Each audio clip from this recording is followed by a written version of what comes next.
up, naggers? My nibbler.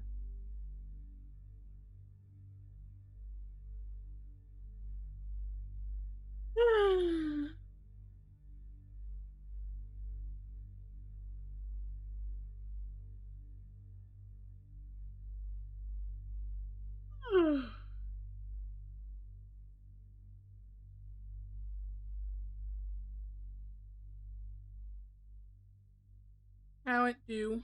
How it be?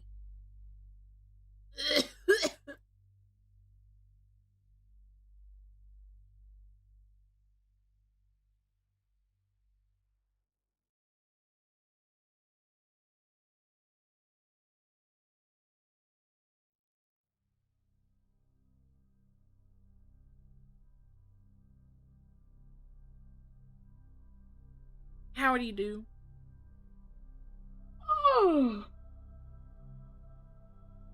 Everyone else is exhausted today.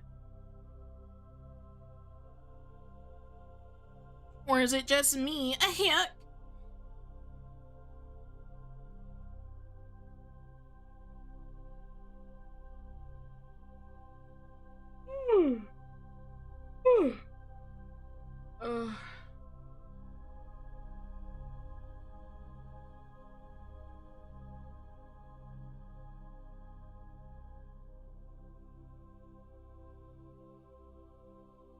Howdy do?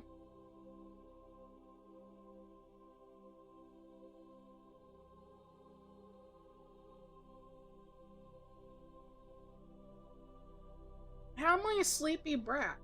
I didn't even do anything. I just got here. Last night was fun. Last night was great.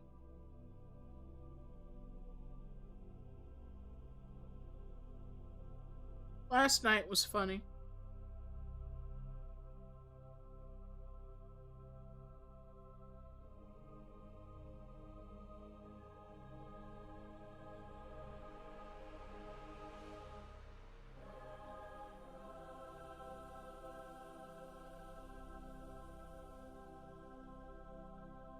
How it do, how it be. Happy Friday.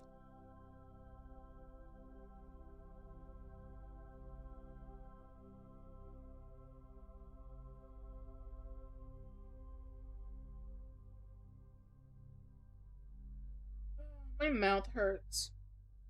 I ate the most driest pizza on the planet, and it's super salty.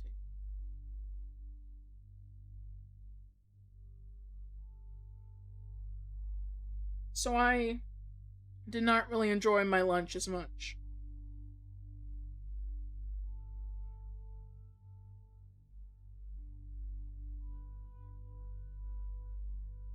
Ah. I gulped down the rest of my lemonade.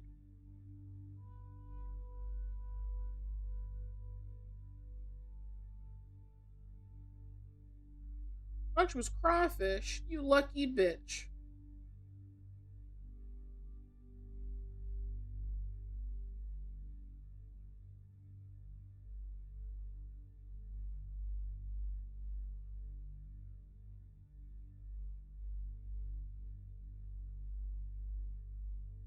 This shit's saltier than my ex-wife.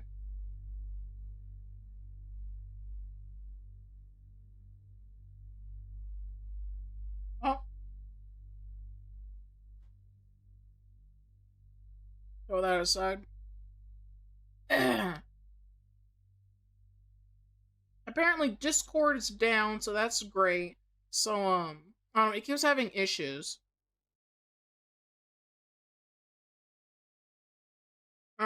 I have my Discord up. Hopefully it'll let me load my messages of, the fucking things I need. Because I save all my links to a Discord channel.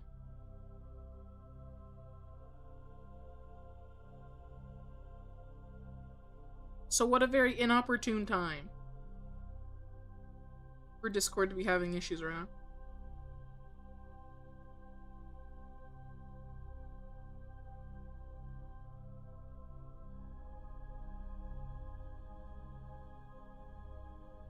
I think it's back. Send pics again. Maybe. I was having issues earlier.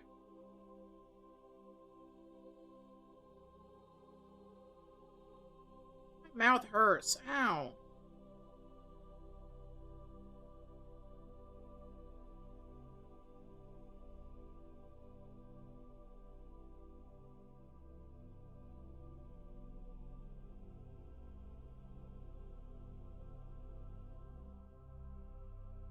The app's working? Probably.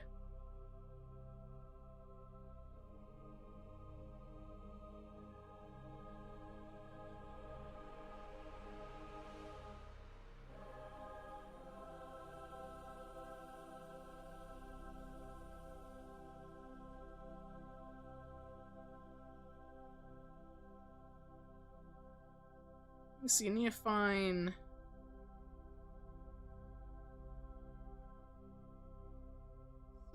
some background music.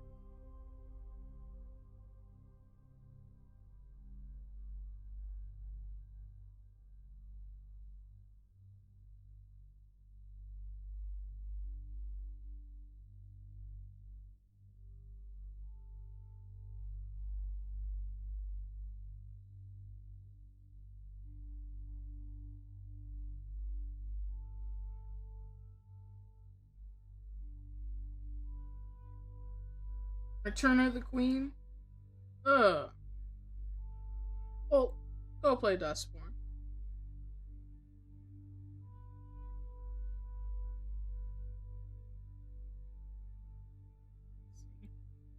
I need that. I need Twitter.com. Hopefully there's no porn when I first look into it.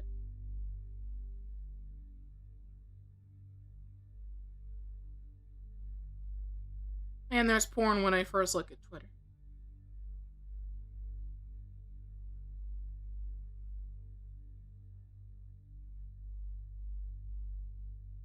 And the horn's always been part of the mall? Yeah. They have.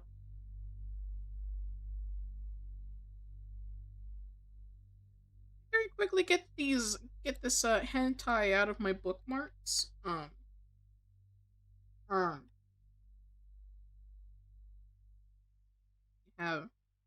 Have these things in there, you know? There we go. We're clear. We're so clean.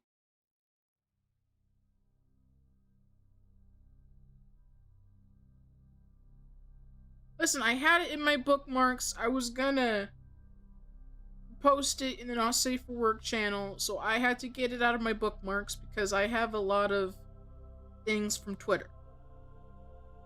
Share it? You can't share it on stream. It's in the Discord. Go look at it.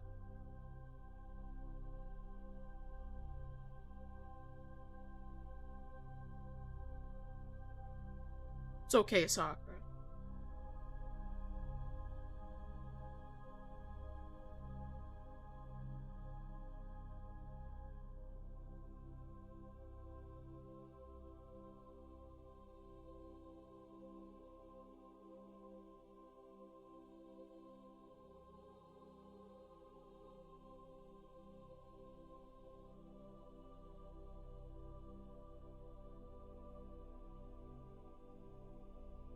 I should probably get more water, but I don't know.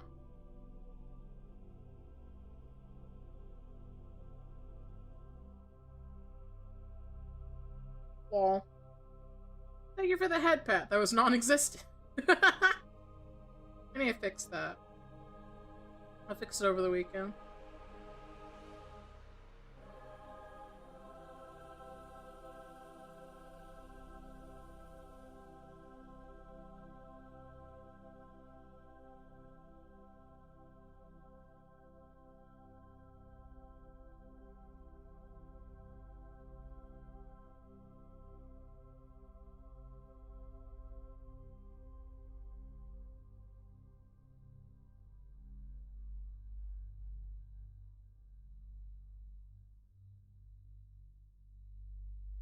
Alright. Not yeah, I'm gonna get more water. I'll be right back. I lied. Yeah, I gotta get more water.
We're back.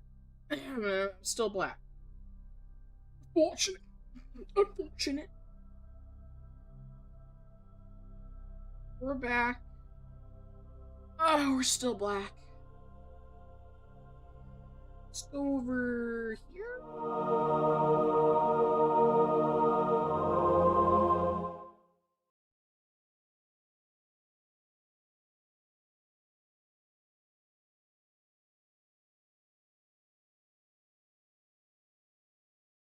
Let me bring up an article. I also don't remember if I've read these before, but I have them unmarked, so I assume not.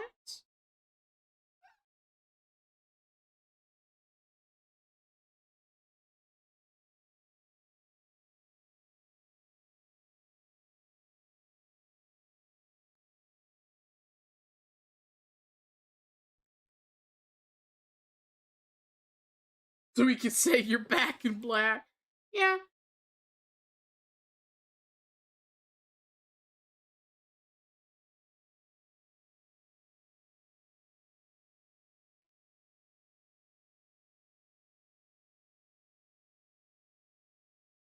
Let's start with some good old Vice news. Love Vice, right?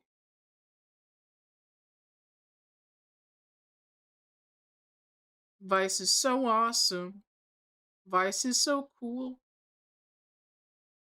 It's not. I'm joking. God. Vice is not cool.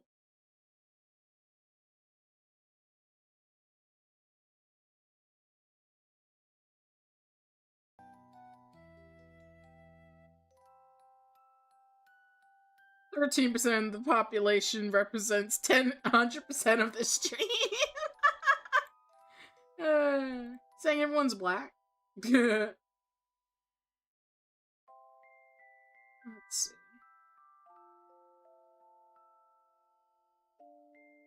Ah. How did that happen? No, seriously, how? How the fuck did that happen? That's not gonna help. Hold on, I got you. I can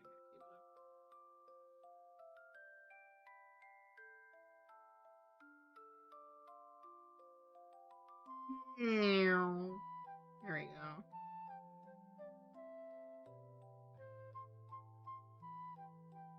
Perfect. We have the lovely little article from Vice Media. This Vice sucks. I love Vice as much as I love hemorrhoids. Dama's 1% of the Vtuber population, yet she says 50% of the slurs. True. That's so true, King. Up top. Anyway. We have the first article. Gen Z might turn down your job offer if it doesn't come with Ozempic.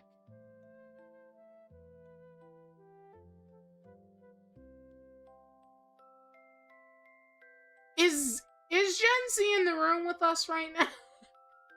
I don't know who of Gen Z is saying, I won't take this job unless I get free Ozempic. Who the hell is saying such a thing?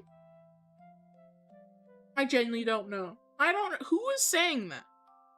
Listen, I'm part of Gen Z. Why the fuck? Who wants Ozempic? For those who may not be aware, Ozempic is a medication majorly used by people who have diabetes.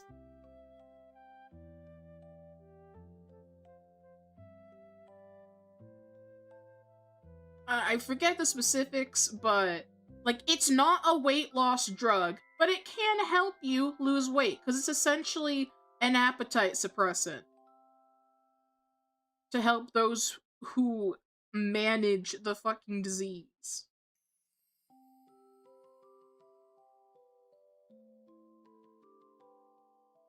And there's been a rise of celebrities and anybody who I don't know, wants to lose weight the non-hard way. They're just taking appetite suppressants as a way to, ooh, I can quickly lose weight. Ooh, I look so good.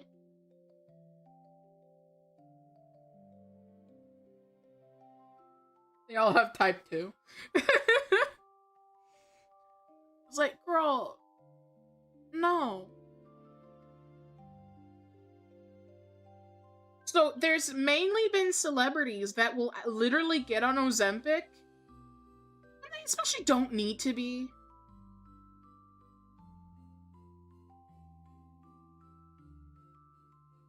Like, girl, just go to the gym, watch your diet, watch what you eat, eat everything in moderation, go work out, all that good shit.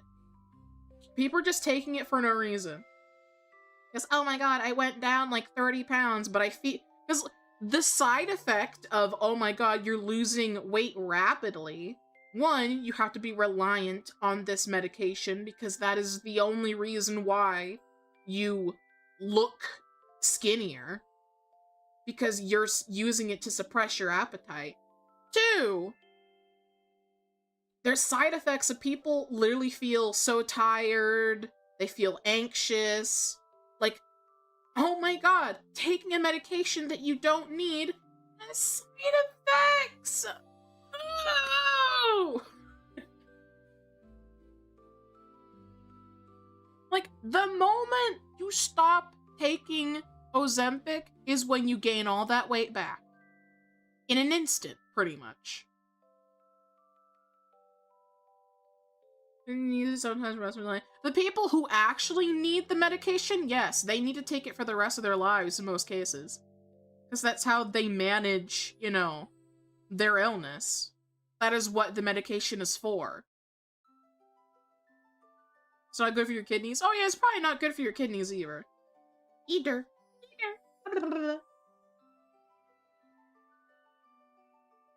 So you had celebrities getting on Ozempic, you had I don't know, I guess influencers getting on Ozempic as well. And they're like, oh my god, I look so good. I can fit better into this skinny dress. I'm like, girl, go find another dress or something. Girl. It's like, literally, the people who are taking it, they're already skinny.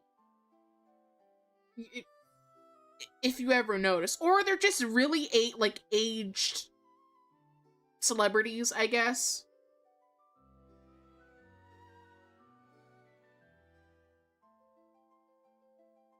Why would I learn healthy eating if I can gorge when I have meds?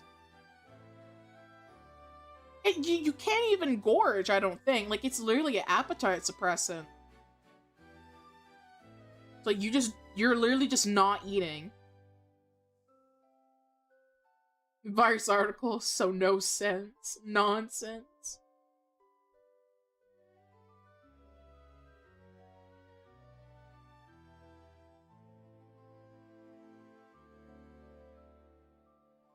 It's like, I remember a few years ago, there was a literal shortage of Ozempic, and a lot of people who actually need the medicine couldn't get it because there were suddenly just celebrities and people just straight up buying it away, and you couldn't get it.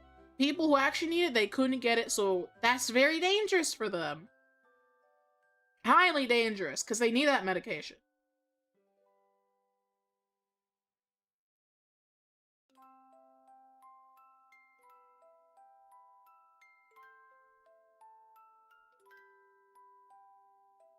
Yeah, that's the preamble. I guess we haven't even gotten to reading the article.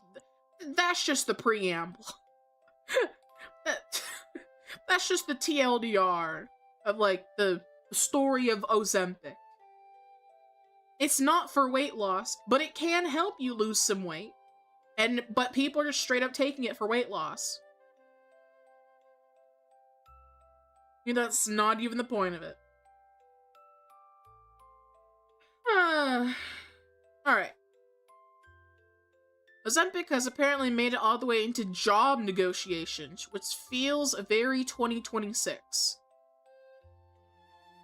Ashley, step away from your job, you suck. How does this feel 2026? What do you mean? You want a weight loss medication in your negotiating in your negotiation of getting a new job? That's so 2026. We're in the year 2026. What are you talking about?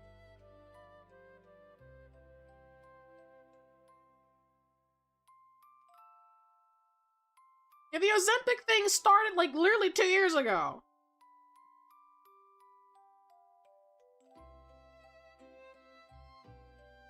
These people are better off swallowing a leech and letting it eat all their food and their blood. That's how you'll lose weight.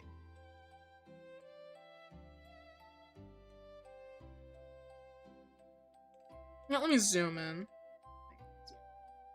Yeah, there we go. Yeah, a little too far. Ozempic has apparently made it all the way to job negotiations, which feels very 2026.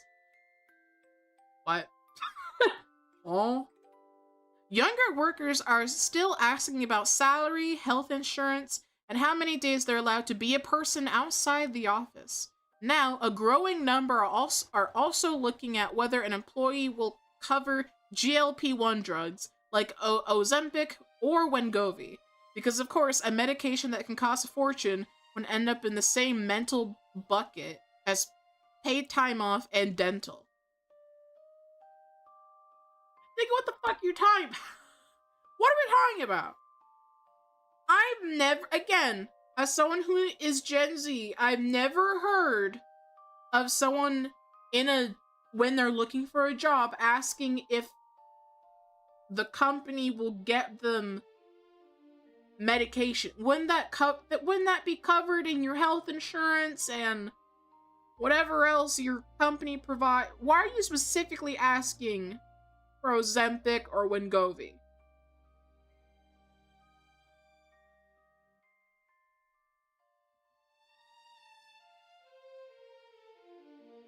Let me take a sip of.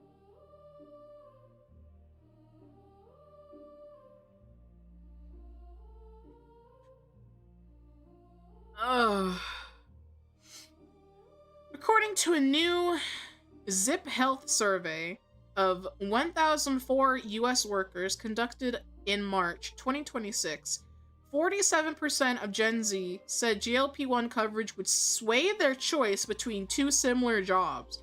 9% said they'd take a pay cut to work somewhere that offers that coverage. Across all workers, 51 said GLP-1 medication coverage should be a standard benefit, and 54% said they give up at least one workplace perk to get employer-covered treatment. 13% said they'd sacrifice a full week of paid time off, which is a little sad, but also completely believable. No, I actually don't believe you. Where? How? Why? Have we asked these people in this study why they need GLP-1 medications? Is it actually because they have medical issues, or is it because they want the weight loss side effect? It's like, have we asked them why they actually need this medication? I bet you haven't.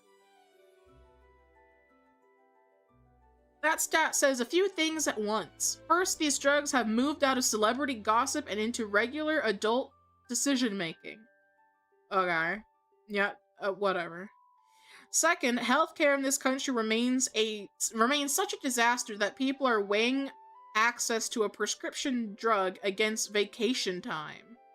Third, employers love bragging about snack walls and wellness initiatives, right up until the workers want benefits that cost real money. Snacks also cost money, but okay.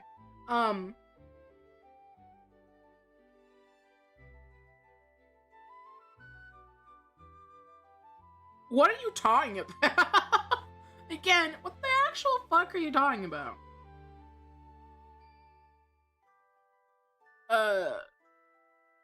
Yes, the healthcare system in America is not the greatest, you know.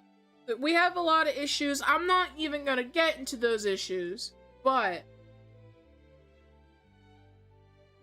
again, have we asked these workers why they need GLP-1 medication? Again, is it because they actually need it medically, or is it because they need weight loss? Because you literally mentioned that celebrities were taking it, which the context was they were taking it for weight loss. Easy weight loss, where they have to be reliant on it in order to keep that weight off. And then they have a certain look because you're not losing fat in the correct places. That makes you look proportional. That makes you look a little bit more like a human instead of a fucking alien.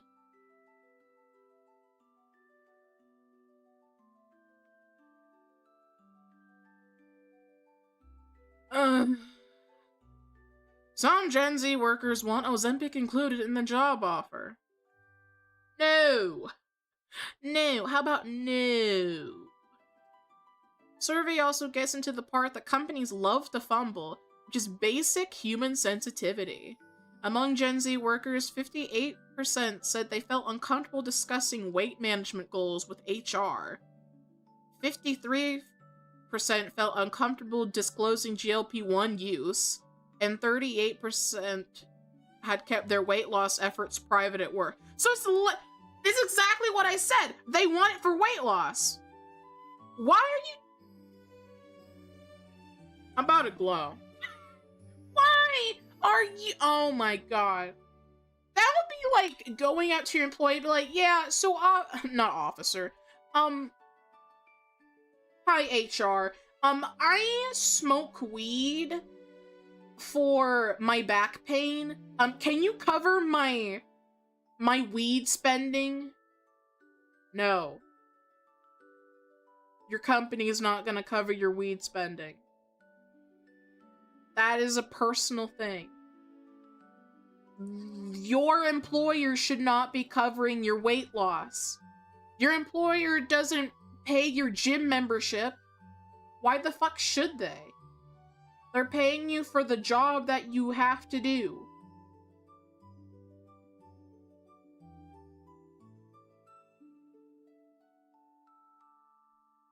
Are you actually retarded?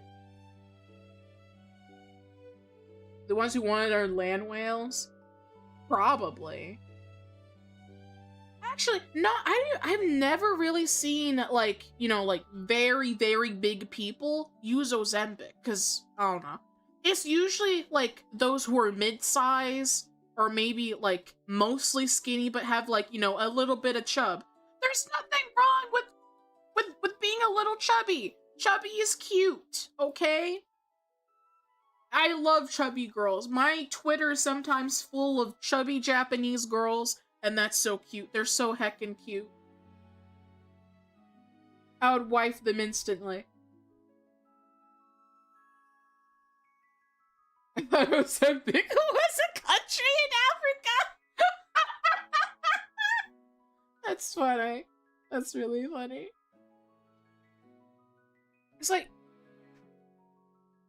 somebody tell these Gen Z workers that no, your employer's not going to cover weight loss medication.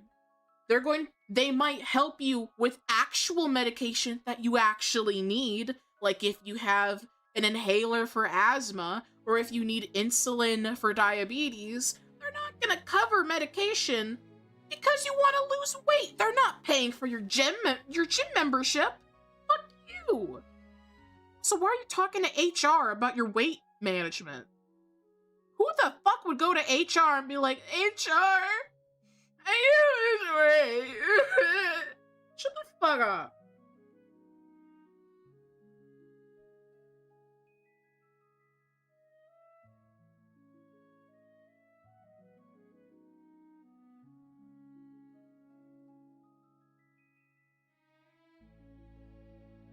And that's so base. Chubby Japanese girls are so cute.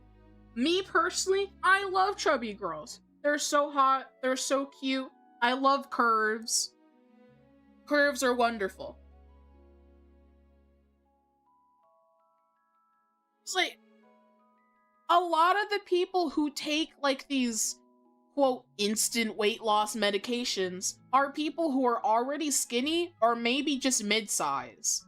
Like, you know, they're not exactly skinny. They're not exactly, like, you know, too big. They're like, you know, most of them are probably really curvy. You too. You too. Like, girl.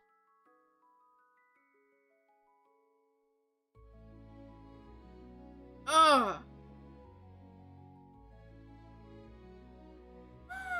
Okay. Where was I?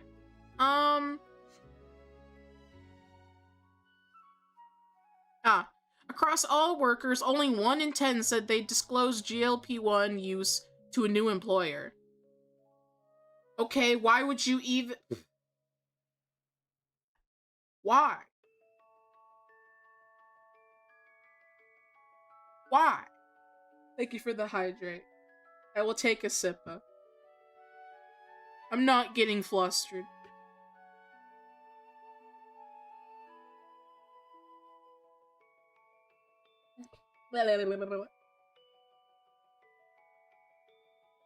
What company's even asking for that? It's not even the company. It's potential employers. Potential workers who want to work at the company. They're asking if GLP-1 medications will be covered. Or if they will personally, I guess, cover the cost for it.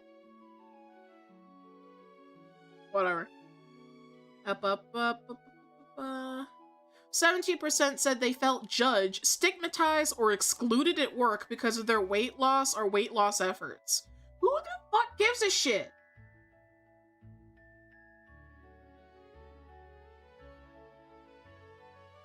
Who gives a shit? Susie down at the office is... Oh my god. I mean, personally, yeah, I would judge you if you're literally taking medications just to lose weight.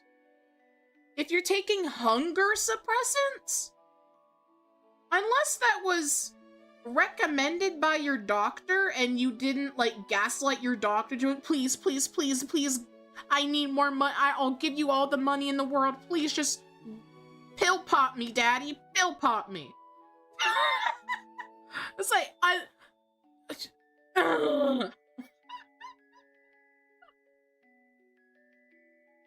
It's like, who gives a shit?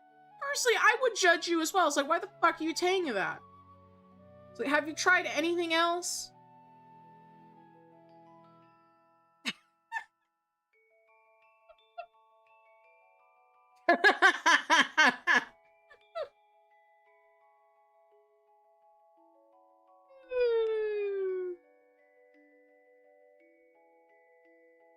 Needs Ozempic for her hope. No! Ozempic is a human, right? No, the fuck is it? Also, hi, Shiro. Hello, little sister. How you doing? I hope you feel better.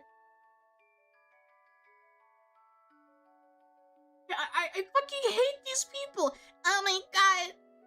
Susie from HR judged me for taking Ozempic for weight loss. I would too. Fuck you. Fucking me too. I'm making fun of you too because you sound like a bitch. Have you ever decided to be happy with yourself? Unless, of course, there's always something we want to change. If you really want to lose weight that bad, there's other methods than pill popping. Taking a hunger suppressant to literally force your brain to just think it's full all the time. That's not how you're gonna lose weight.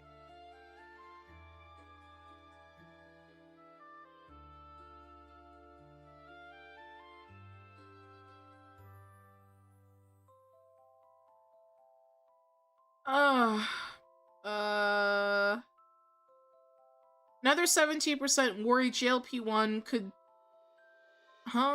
change how their managers or coworkers view their discipline or professionalism. Why do you need to make it why do you need to make HR or your boss or why do you let people know that you're on GLP-1?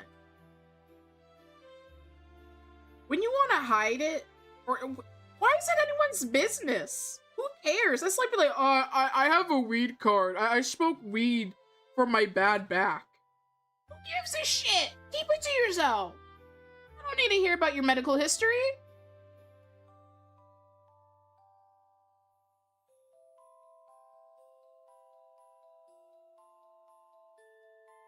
Also, thank you for the head pat, Gabby.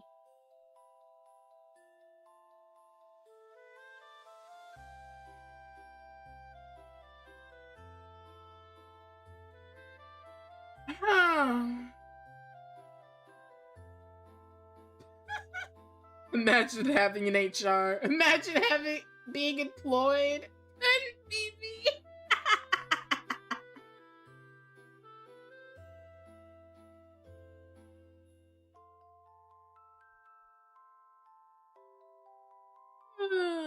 That's the part employers should probably sit with for a minute. Workers want access, but many still don't trust the office enough to speak plainly about why. And honestly, can you blame them? Yes!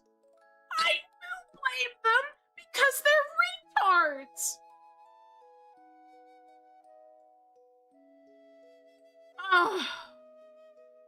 Weight is still one of those topics people claim to handle with passion until they're in a conference room. Then someone's discipline comes under scrutiny just based on their body type. I hate this author because we're not going to address any other reason.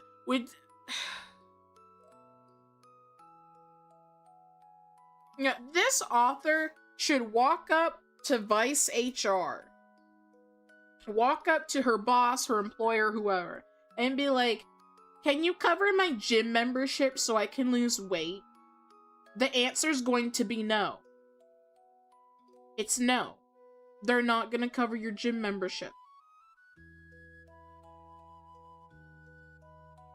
Your employer is not required to cover your gym membership.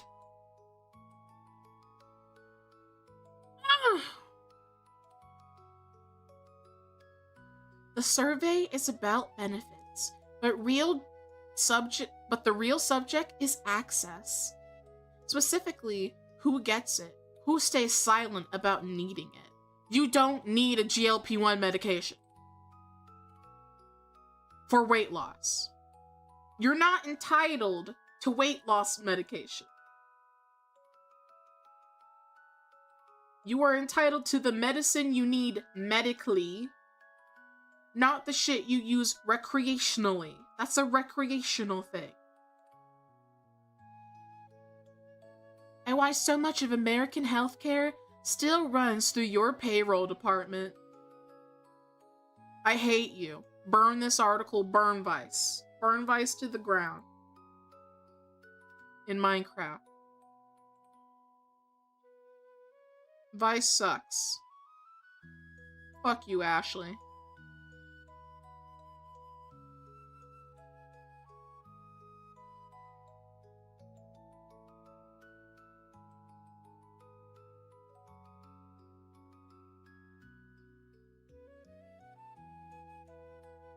I need my employer to pay for my crack.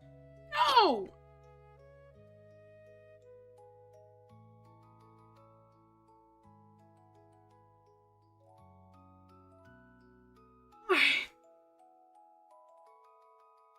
Next, we have a lovely article from The Guardian that I have to put in reader mode because the ads are abysmal. But the title says, "Vaginal estrogen as a face filler?" I think not, as experts critique the new skincare trend. Chat, who the fuck is using vaginal estrogen as a face filler? Which one of you did it? Which one of you sick bastards? Which one of you did it? Who? Who did it? Who starts a conversation like that?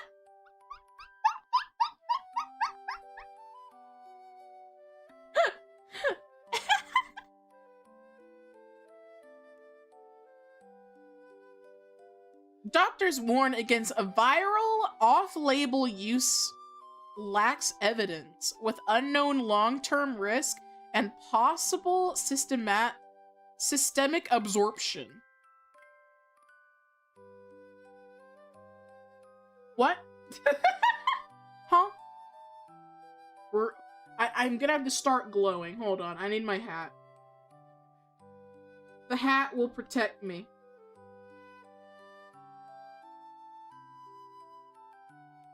We need extra protection.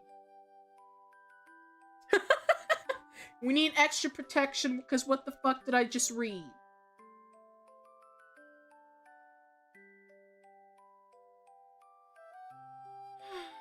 Take a sip. A sipper.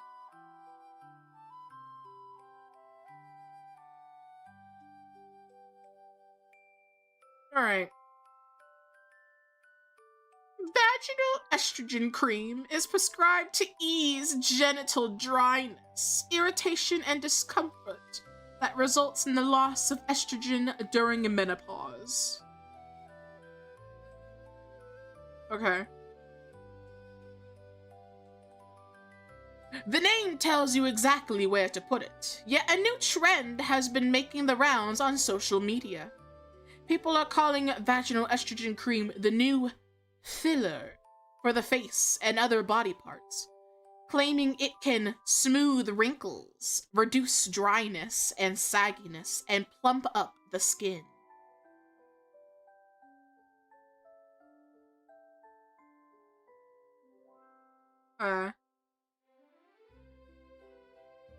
Patients are definitely asking about this, usually after seeing videos on TikTok or Instagram, says Dr. Omar Agbay, Associate Clinical Professor of Dermatology at the University of California, Davis School of Medicine. Online people suggest applying it to the face, particularly around the eyes, mouth, neck, and chest, and some are also using it on areas like the thighs, buttocks, or abdomen.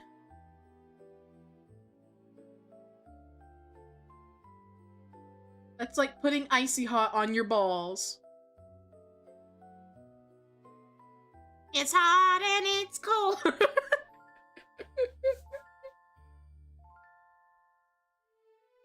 I did not search for this article, I found it.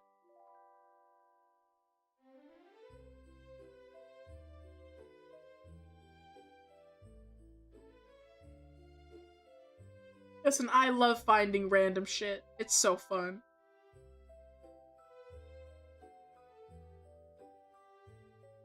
A small number of patients admit they've tried it, Agbai says.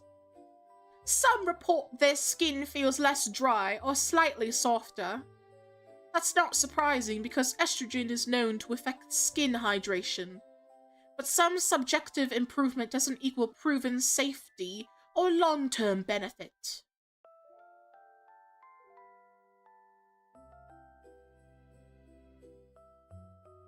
That's right, chat. If you have dry skin, don't use lotion.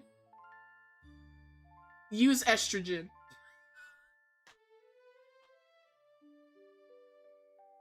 Don't use lotion, cocoa butter. Don't use anything. Use vaginal estrogen. Also, thank you, Nerdy, for the 999.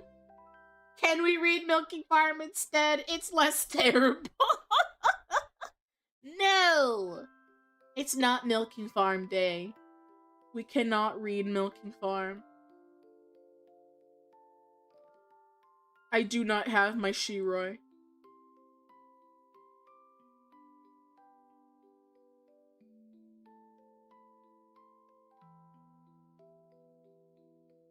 The Food and Drug Administration, which regulates the safety and efficiency of drugs, has not approved these creams for use anywhere on the body other than the vagina.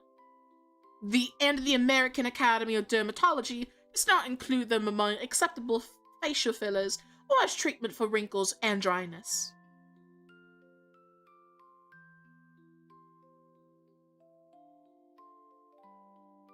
Doing OF for content would be less harmful.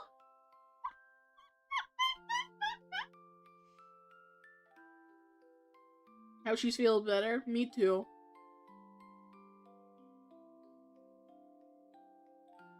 However, once the FDA approves a medicine for a specific purpose, it's not uncommon for physicians or patients to engage in so-called off-label uses. We asked experts what science had to say about the trend. Should you use vaginal estrogen cream on your face?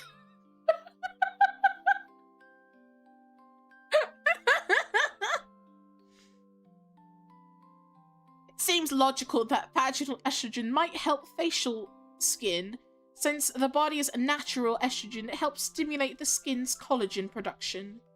It also increases hyaluronic acid, which promotes hydration and enhances elasticity and dermal thickness. When estrogen declines at menopause, skin can age, thin out, and become dry. Use lotion.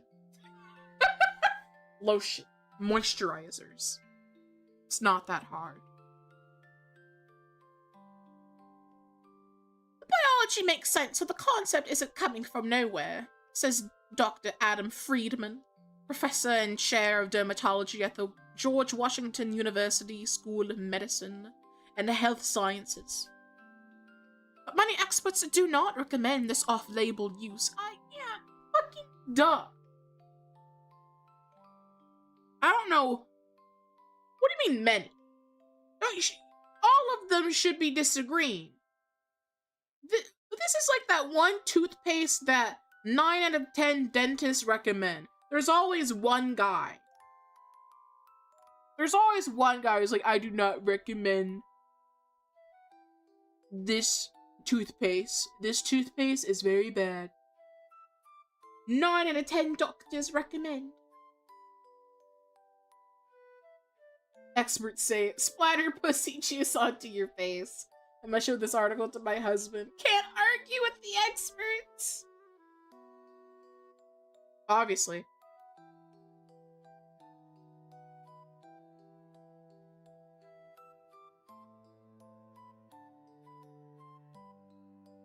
This is far from a simple answer with limited support by evidence, which is why I am not a fan, says Friedman. Theoretically, one could have an improvement in markers of the skin aging, says Dr. Moral Skelsky, Scalzi. Clinical professor of dermatology at Georgetown University's School of Medicine and the director of the Dermatologic Surgery Center of Washington. But we really don't know how and where to use it and what it's going to do. Yeah, now we're gonna have a fucking study on how to use vaginal estrogen on your face.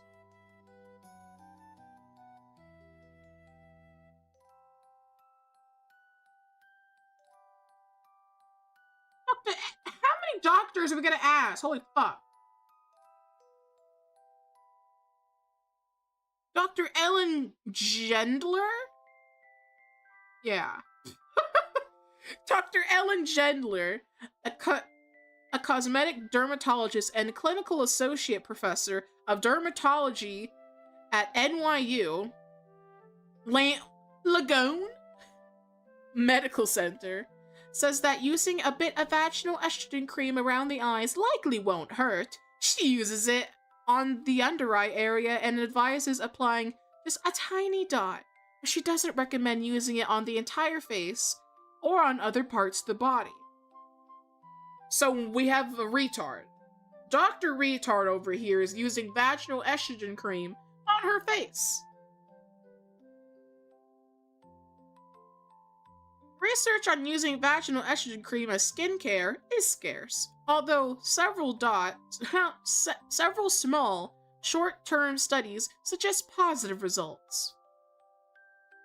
One 1994 trial of conjugated estrogen, Premarlin? I can't even, whatever, I'm gonna give up. I spoke too much. Cream applied nightly for 24 weeks showed a statistically significant increase in skin thickness and improvement in fine wrinkles compared to a placebo, according to Friedman. In a 2008 study, a topical estradiol, increased total collagen content in abdominal skin by 38% after 3 months and increased pro-collagen in hip skin by 58%, he says. My sinuses are going crazy that I'm talking so much. Oh. My mouth is so dry.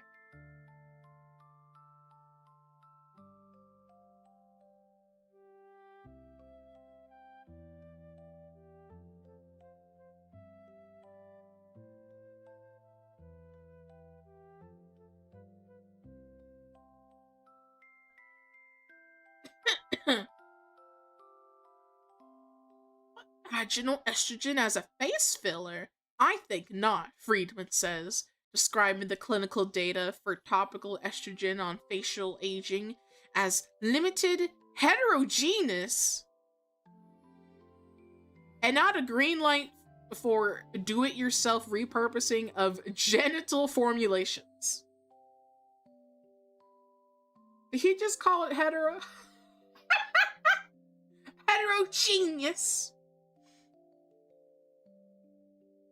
Heterogeneous? No, it is heterogeneous. Yeah, that word. I can't talk anymore. Agbai agrees. What we need are larger long-term studies evaluating safety, dosing, and cancer risk before any widespread recommendation can be made, she says.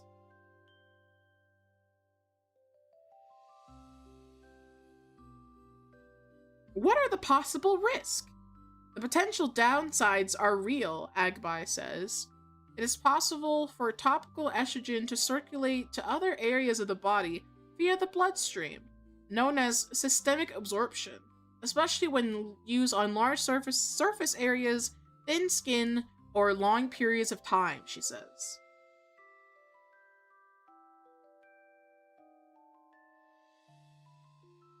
That raises concerns about hormonal side effects such as breast tenderness or abnormal bleeding, and the theoretic risk in estrogen-sensitive conditions like breast or ovarian or endometrial cancer, particularly in higher risk individuals. Ugh. Systemic absorption is not hypothetical, Friedman says. The FDA is prescribing information for estradiol vaginal cream. It explicitly states that systemic absorption may occur. They agreed that absorption is likely minimal, but not zero if the cream is applied to small areas on the face. It depends on how much you use and in what areas of the body, Skelsey says. My tongue hurts. I am talking so much.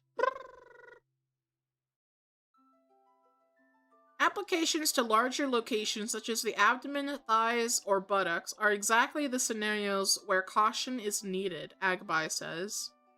Gendler does not recommend it for premenopausal women, but believes there's no harm for perimenopausal or postmenopausal women who use it sparingly around the eyes. We know that local vaginal estrogen is safe and helpful in thickening the vaginal epithelium. Whatever. And in my clinical experience over decades, it seems to have a similar effect in the thin, delicate skin under the eyes, she says. Experts say it is possible that users might develop a local reaction on the face, such as skin irritation or acne. If conditions like rosacea or melasma, a common chronic disorder characterized by blotchy, brown to gray patches, are already present, they might get worse. Are there safe and effective alternatives? Yes. Like not using vaginal cream on your face. We're talking about hags? Not even, but we're talking about pussy.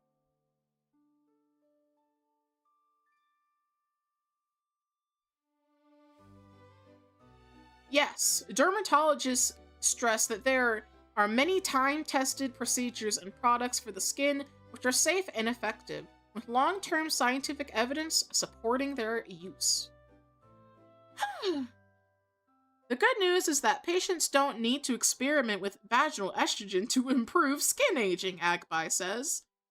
We already have well-studied, effective options like prescription topical retinoids, daily broad-spectrum sunscreen, topical antioxidants such as vitamin C serum, barrier repair moisturizers, and in-office treatments like lasers, microneedling, and injectables when appropriate. These treatments have strong evidence behind them and a much clearer safety profile. Hell. Estrogen-infused face cream are available over the counter or by prescription and shouldn't be confused with vaginal estrogen creams. Some prescription or compounded estrogen-containing facial creams exist and may be used selectively under medical supervision, Agbai says. I'm tired of listening to what Agbai says. I don't give a shit.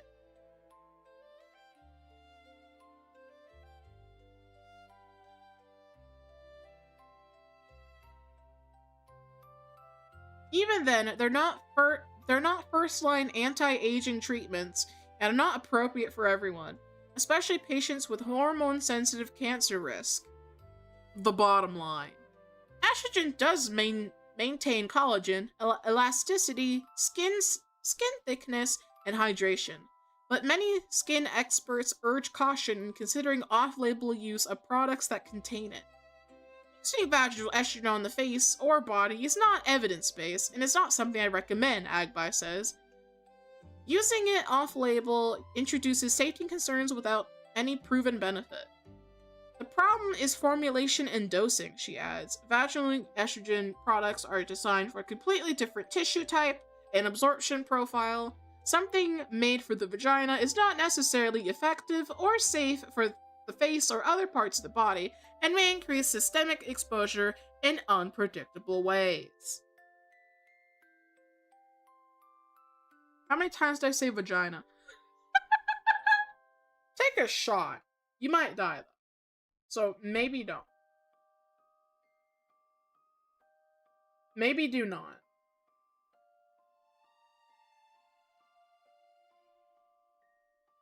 Take a shot every time I say vagina.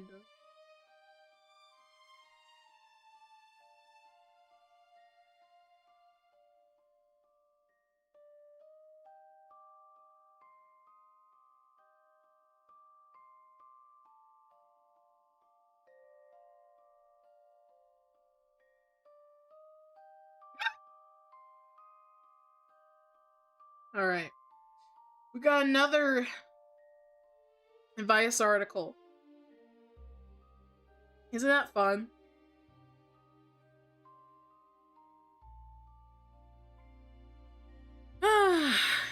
Intelligence gap relationships. Are you the smart one or the dumb one? I don't know, let's find out. Some couples can thrive in an intelligence gap relationship, but intellectually compatible and lack thereof is a real thing. By the same Ashley that made the other Vice article. What were we yapping about? We were yapping about vaginas for like 5 minutes. We're talking about vagina.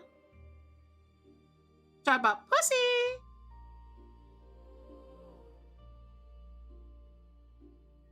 People don't ever really mean raw IQ when they think about when they talk about intelligence in a relationship. They usually mean curiosity, communication, emotional awareness, and whether being with this person makes life feel mentally alive or strangely lonely. That question is tricky because intelligence is a broad word. In a Dazed piece that brought this discussion to light, sociologist Dr. Jenny Van Hoof argues that what people call intellectual compatibility usually reflects similar educational and class backgrounds, along with shared repertoires of knowledge and culture. Basically, a lot of people aren't falling for book-smart intelligence, necessarily. They're responding to familiarity. They like being with someone who gets their references, knows the same institutions, and speaks the same social language. Yes, what are you talking about? That's fucking human nature. I feel like, humans like familiarity. If you meet someone who's like, wow, this human is just like me, you're gonna feel close to them. You don't need science to fucking tell you that.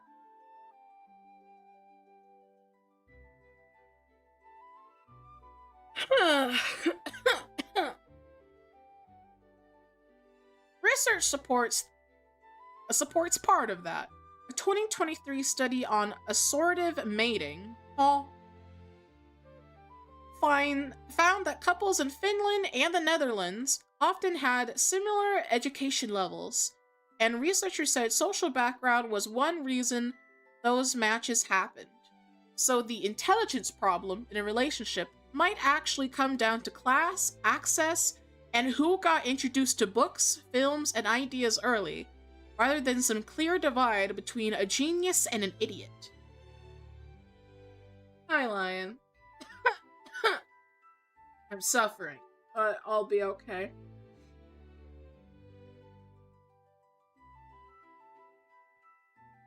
It's really my sinuses. I feel it going down my throat. It's not funny.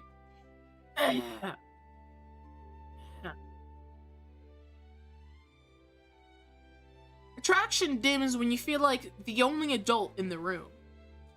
That still leaves the day-to-day issue. If one partner is curious, emotionally available, and able to talk through conflict while the other shuts down or gets defensive, there can be a real problem there. If you can't communicate as a couple, the sex just goes. If one woman told Days Van Hoof, adding, intimacy and sexuality can be disrupted if this relationship dynamic feels infantilizing.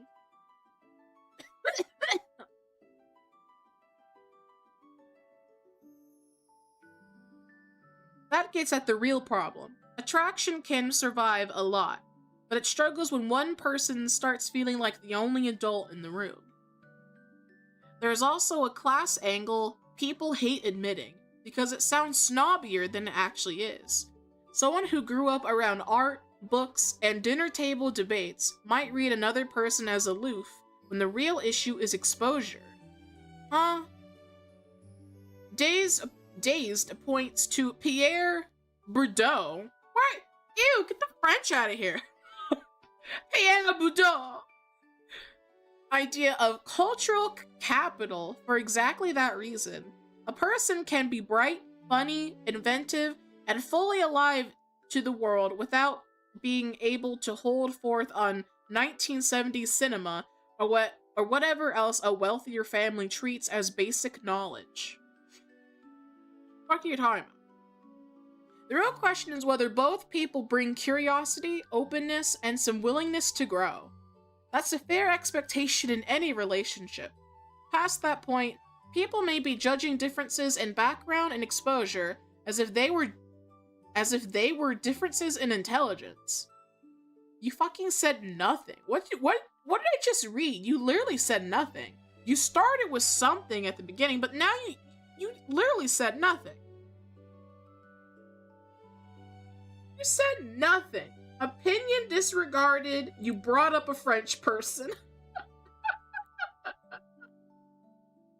Opinion disregarded. There's a French. Disgusting. Nasty. Alright, more Vice. I'm trying to get most of the Vice out of the way. European mention. Disregard. Alright, get those Europes out of here. Alright, we got another Vice article. Also by Ashley. Every Vice article we've read so far is fucking by Ashley. This title is, What's one-sided monogamy? And why is it the manosphere so obsessed with it? One-sided monogamy sounds like cheating, ma'am. Just call it cheating. Just call it cheating. Is one-sided monogamy actually a real relationship model? Or just another piece of manosphere bullshit? Let's dive into it.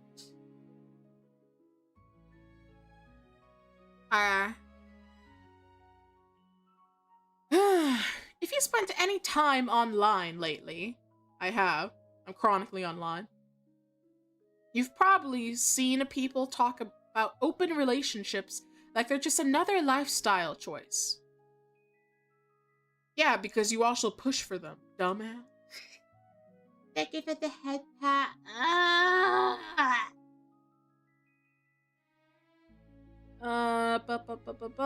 Between dating apps, podcasts, and social media, the topic is everywhere. Non-monogamy has been part of the conversation for a while now, and in some circles, it's treated as a normal option.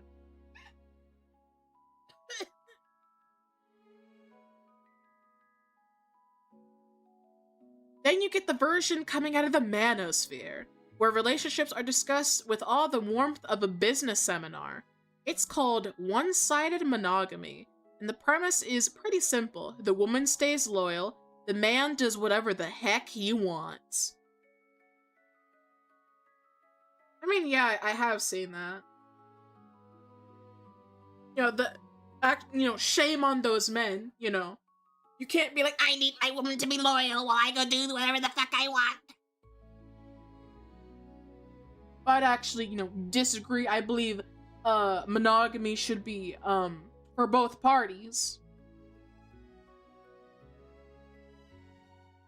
I would absolutely shame those men. Those men are not leaders. No one should be listening to them. Because the goal in life is not to get all the cars and the bitches, it's to have a good life. Make a family if that's what you want. Uh, paint a painting if that's what you want to do. Do your life goals. But your goal should not be get hoes and get cars. There's more to life than bitches and cars. And alcohol. But, you know, alcohol is great.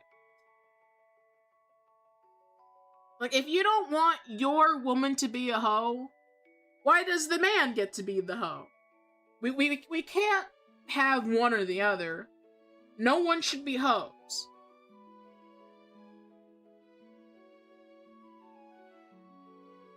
Manosphere 2026? I don't think... this article may have been a few years ago. I don't remember hearing Manosphere shit happening now. Like, current year. This might have been 2 years ago. Maybe 3.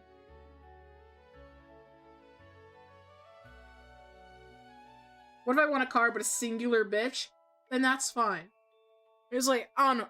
I find polyamory uncomfortable. I find wanting, you know, let's say you have a wife and then you have a side hoe. I think that's gross. Because also, you know, like, if we think biologically, you're sharing so many germs. It's like, you already share so many germs with one person. Like, if you're raw dogging your wife and your side hoe and you're not showering, that's really gross. That's really gross. That's how you get AIDS. Don't get AIDS. I personally find polyamory weird and like kind of gross. But that's just me, you know. Just if you do what you want, just please be safe about it. Where was I? Yeah, okay. This includes sex with other people, sometimes emotional connections too. However, it gets described, the core idea is the same. One person stays fully committed, the other gets freedoms they don't. But that sounds familiar, as if this already... Huh? If this has already been going on for millennia, it's because it is. The difference is about this version presented as a system, not a secret. Thank you for the head pat, Gabby.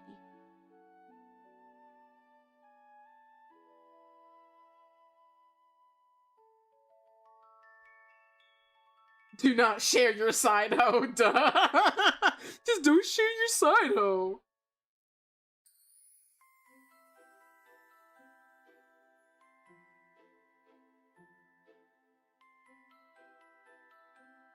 She says all this, but we all know what she'd do with Mimya.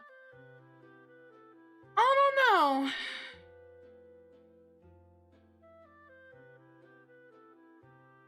I would not want Mimya as a side hoe. Or the main hoe, even. Like, I love her, but that woman, I think she's a bit too much for me. And I say that because I love women. I can't be passed around anymore. Gabby, are you the communal slut? Gabby, stop being a hoe. Don't worry, I can fix her. I don't think you can fix that woman. It's like an obvious recipe for ruining a relationship to me. Also stressful because imagining balancing multiple relationships at once. Yeah, you literally can't even do that. You have so many stressors as an adult already. You have work, you have family. If you have multiple relationships, good luck. Good luck.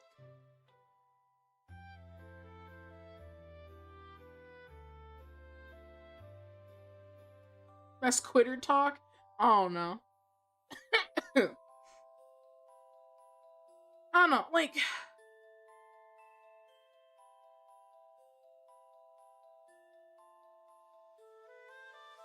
I don't know. if I could, like, if I had, like, a one-time, like, sleep with Mimia card, I actually don't know if I would take it. I might be a little too afraid to do so. Even if it was fine, I don't know if I would.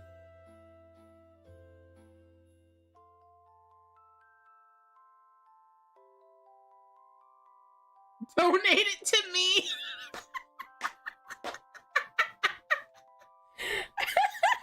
I don't know about that, Chi. Just wear 2 hats! I'll take the card and run! Only gotcha MCs can handle that load. Not even gotcha MCs can handle that, because, like, if we talk about this in, like, Nikkei terms, like, the commander has, like, 50 girls he gotta manage. He cannot manage 50 girls at once. There's no way in hell he can handle 2 girls at once. He can.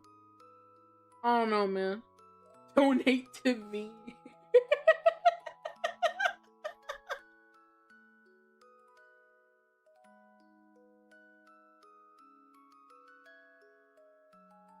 Oh no, man. Bolt's gay would be invalid. That's so true, King.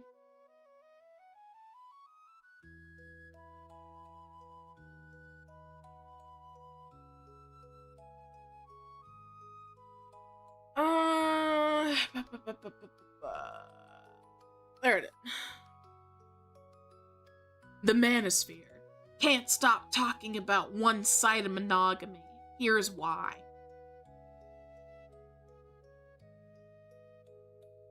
In Louise Thoreau?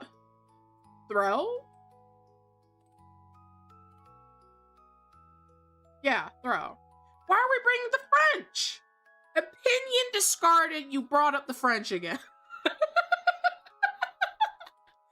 In Louise Thoreau's documentary, Inside the Manosphere, one influencer, Myron Gaines, describes his relationship in pretty explicit terms.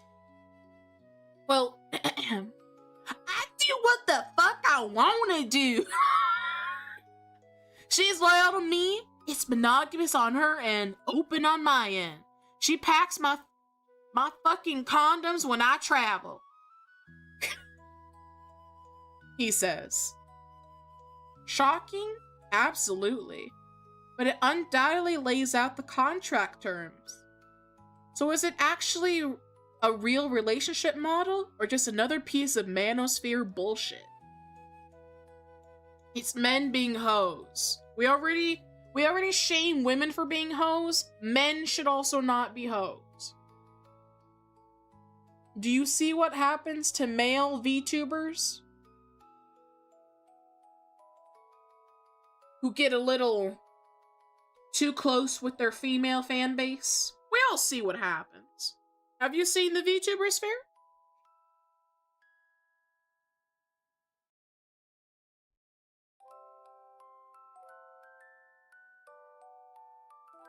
They goon too close to the sun. He's a Muslim? Ugh. He's probably only Muslim in name. I doubt he follows any of the practice. Technically, relationships where one person is monogamous and the other isn't do exist.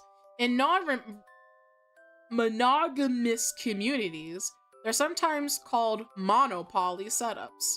But the key difference is consent and autonomy.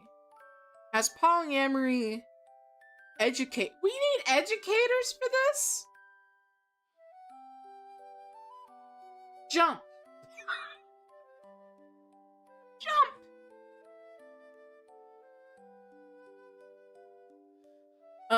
Leanne Yao? Leanne Lau? Explained the Cosmopolitan. The monogamous partner in those relationships chooses that structure for themselves, but not agreeing to it under pressure or because the other person set the terms. This is where this starts to split into two directions. What's being pushed in these manosphere spaces leans heavily on control. The expectation isn't mutual agreement or emotional awareness. It's one-way arrangement built around what one person wants and what the other is expected to simply accept. And despite how confidently it gets, the reality is anything but peachy. In Thoreau's documentary, when Gaines' partner asks about their arrangement, the conversation gets awkward. She seems hesitant and a little uncomfortable, which makes you wonder how happy the couple really is.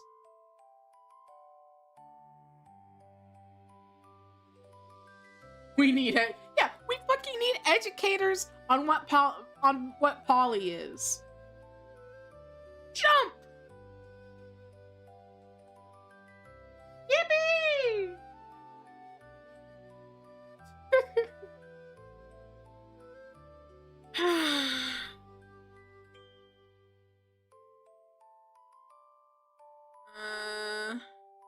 There's also a massive contradiction here.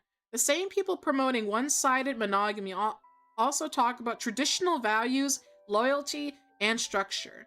At the same time, they're carving out a version of relationships where those rules apply unevenly. It's hard to square those two things without admitting what's really going on. What's going on?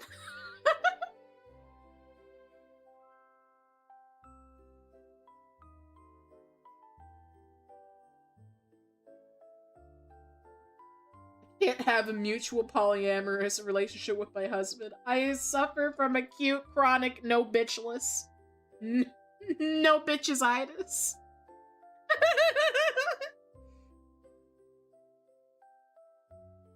You can give a new label if you want, but the underlying idea is the same. One person gets to have their cake and eat it too, the other just has to go with it.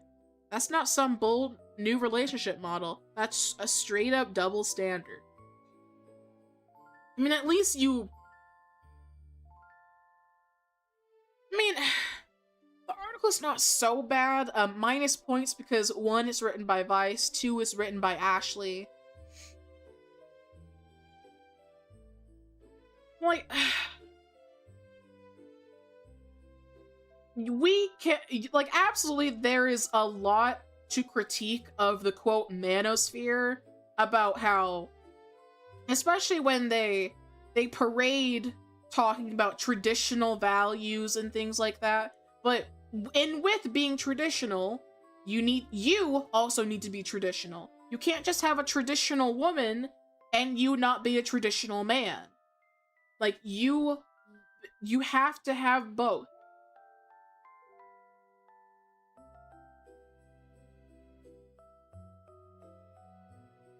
Like, you can absolutely critique the manosphere. It's like, I find a lot of the manosphere, really retarded. It's like, yeah, we can want traditional values and loyalty and things like that, but you only want that from your woman. While these men, they go on podcast. There's nothing gayer than being surrounded by other men. And talking about, yeah, I get so many bitches, bro! I got all my bitches at home. They're cooking and cleaning for me. I'm gonna go pick up bitch number 16 and bring her home. It's like, dude, you sound so gay. Real men should shame you. Like, that's not a real man. You look gross. You're really, really gross. Like, there's nothing gayer than a lot of these dudes going on podcasts and having, I don't know, little concerts and whatever, and be like, I love putting my bitch in her place. I got like 5 bitches at home.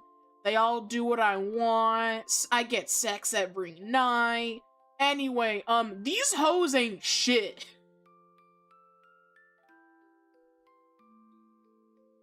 We need Atari to do a Manosphere podcast parody. Maybe. That would be funny.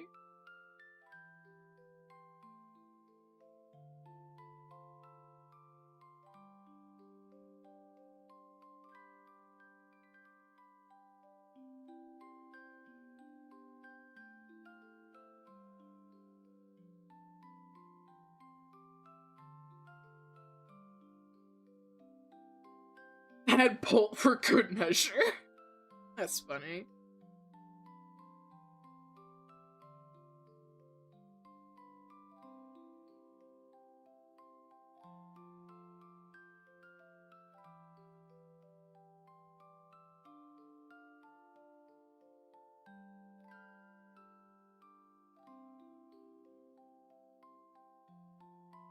I'm gonna look for some Twitter stuff.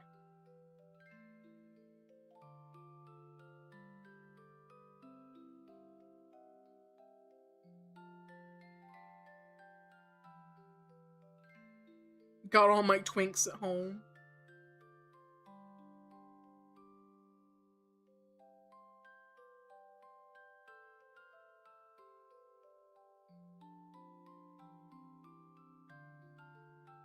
Me.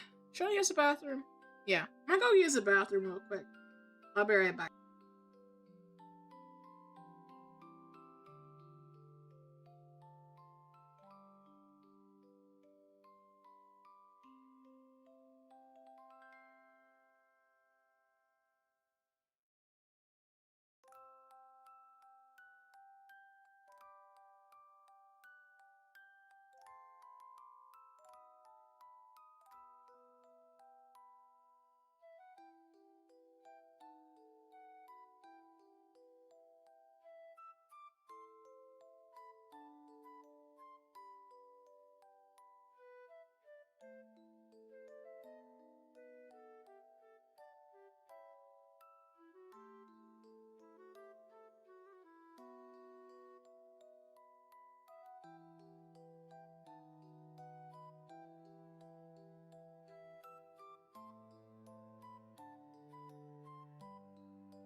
I'm back. I'm still black.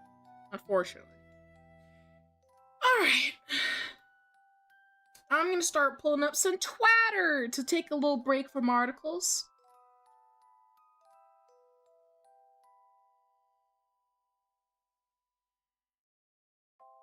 We have a lovely little post from Am I the Asshole?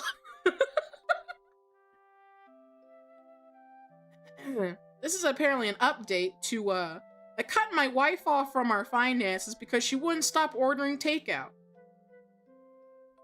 That's so based. That's so base, King. Tell that bitch to start cooking!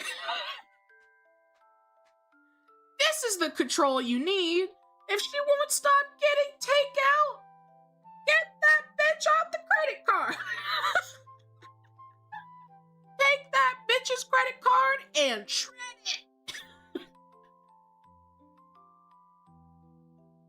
Take it away.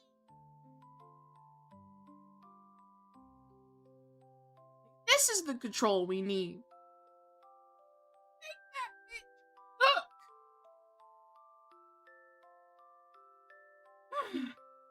9 days ago, I made a post about how my unemployed wife had spent $1,176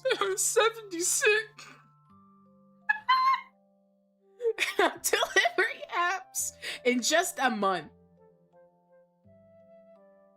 Send her to financial audit with Caleb Hammer.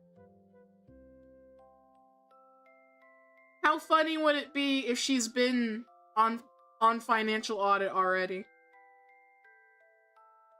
That'd be really funny. Because I watched an episode where a wife literally was spending like 1,000 something in takeout, like per every month, and they had like 5 kids.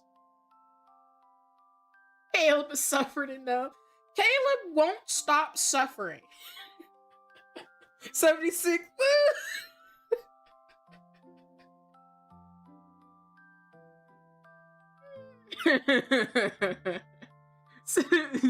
7'6".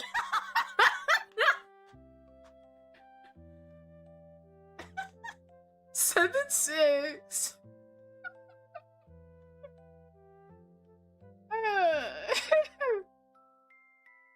This is egregiously outside what we can afford to spend on takeout. And since she doesn't seem willing to stop, I canceled our credit card and moved the money from our joint account to my own. For the following few days, my wife kept talking about how I was financially abusing her. She threw several tantrums despite apparently being severely malnourished, threatened divorce, and threw a bunch of the food we had in the fridge away to try and strong-arm me into letting her get takeout. Even tried to guess my bank account password a bunch of times. Sorry, my password's not Taco Bell 123. That last one was how I learned if you try and guess someone's bank account password enough, the bank will send them an automated email.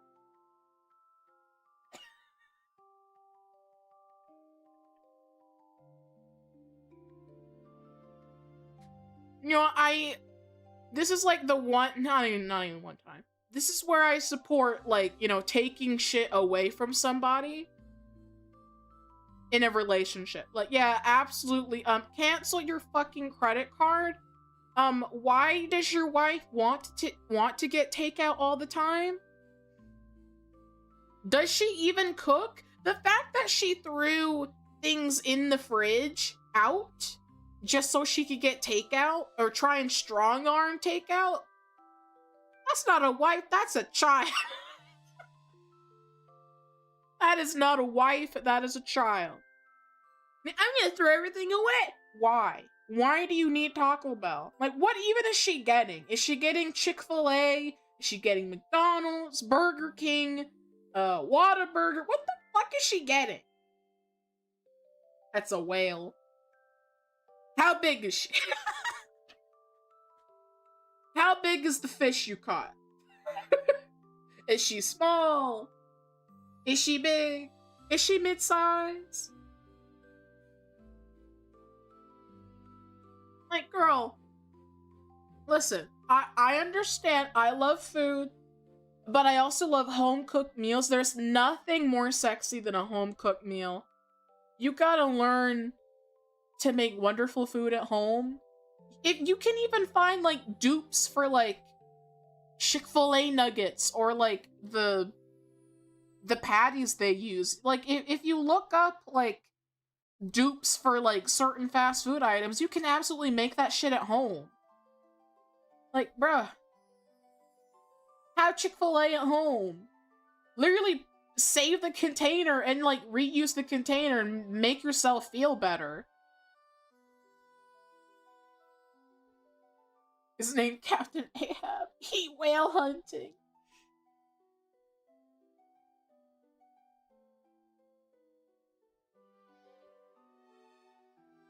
Like, girl.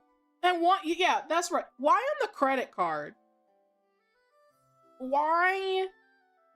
Like, girl, if Caleb Hammer got a hold of your wife, he'd probably slap her. He probably wouldn't, but he should. He should slap your wife. Also, the other fact that she's threatening divorce because she can't get fast food. What, honey, I'm done. If you don't let me get Burger King right now, I'm filing for divorce. Like, girl, get a job. First off, it says you're unemployed. Unless you're being a trad wife and you want to have kids, go get a job. Get literally a part-time job. Go get your own fast food. Easy solution. Go make a little bit of money and go get your own fast food. easy solution. The other easy solution is to make food at home, make copycat recipes, make good dupes, cook really good. Do you not know how to cook? Is your husband the chef? Which is fine. You know, there's nothing. I love men who cook. That's so sexy. It's like, what the fuck? I can't get my Popeyes. I'm taking the kids. If you don't get me Popeyes right now, I'm taking the children.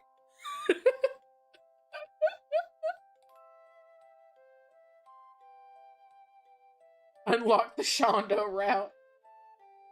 Yeah, just hang her up by her strings. Hang her up by her panties.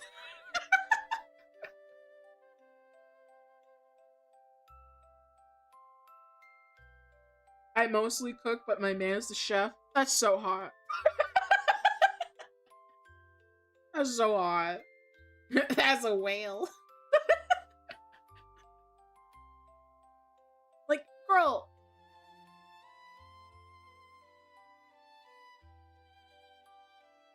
The fact that she tried to guess his bank account password and be like, Taco Bell 123. Why the fuck would it be Taco Bell 123?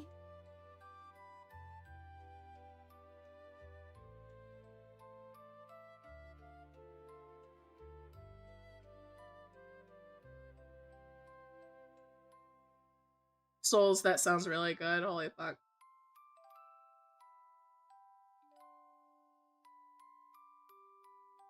Wait, bruh.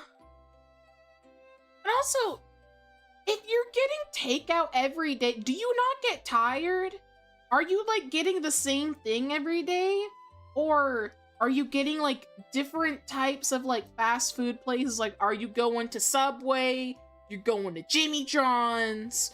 You're going to Burger King, then McDonald's, then In-N-Out? Like, where are you going? Every day. Like, girl, we maybe get takeout like once or twice a week, but like we can afford to do so. You know, if it's just me and I want to get myself something, I rarely get myself something. Like, that's mainly my family. But like, you can't afford $1,000 on takeout. What the fuck is wrong with you? Also, are you getting it DoorDashed? Like, are you not driving? Like, girl, you're losing more money by, like, getting it delivered. Like, go get it yourself if you need, like, a fast food fix. Also, don't even have a fast food fix. Learn to cook!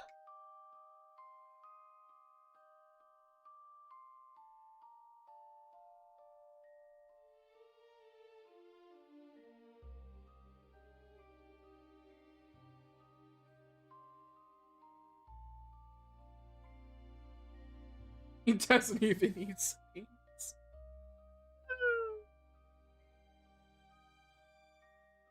Ah. Useless wife.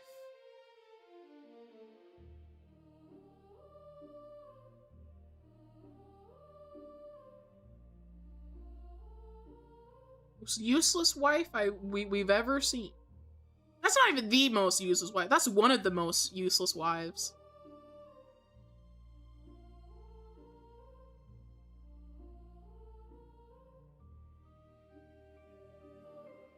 Oh yeah, this whole discourse.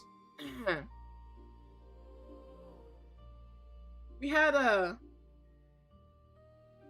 This was a popular tweet for like... Yeah, earlier this week.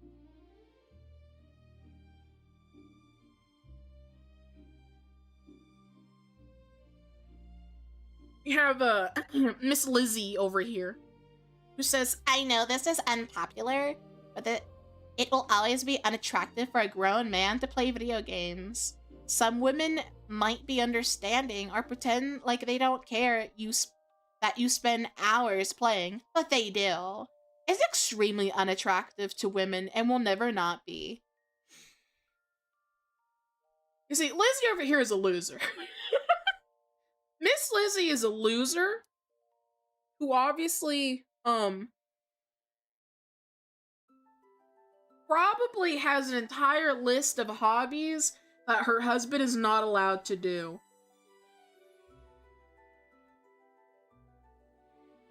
Not you, Lizzie. The other Lizzie. The Lizzie on the screen. The Lizzie in the tweet. Not you. You're not a useless wife. You're a great wife.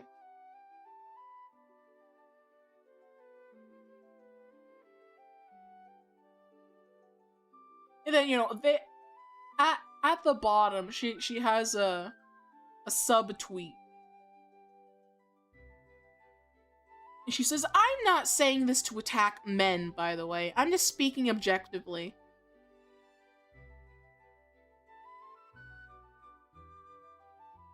On behalf of Lizzie's, we do not claim her. I'm so glad. But yeah, Lizzie over here says that it is unattractive for men to play video games. You know, the whole genre, the whole activity that started with men is better off focused around men. It's actually unattractive that men play video games. Yeah, and what do you do, Lizzie? I bet you play Love in Deep Space on your phone, wishing that your husband would touch you again. I bet I didn't say anything. I bet she has a whole list of what her husband's not allowed to do, what hobbies he can't do. It's like, you're not allowed to play video games. You can't go golfing. You can't do anything without me. Like, I bet if her husband entered the kitchen and tried to make something, she'd probably get mad. He'd be like, ew, you want to bake? Ugh, gross. You should be out there making money, not having time off.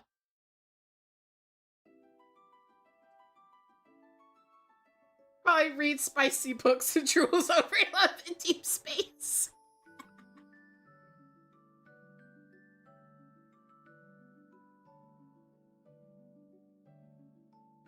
Say it for the dumb bitches in the back.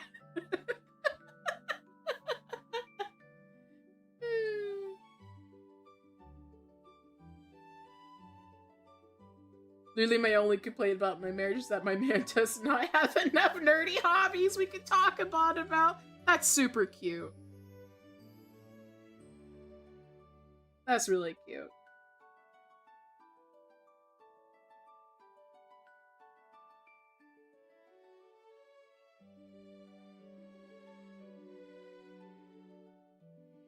Yeah, according to this woman, she speaks on behalf of all women, including me, and any other women around, that video games are unattractive if a man plays it. But what if a woman plays it? Is she also unattractive, or is she lazy, or is she girl bossing? You know? Like, what about the women, Lizzie? Huh? What about the women? What about women? They'd say it's girl bossing. Maybe. But, I had to talk about the original tweet, because I have a lovely quote retweet.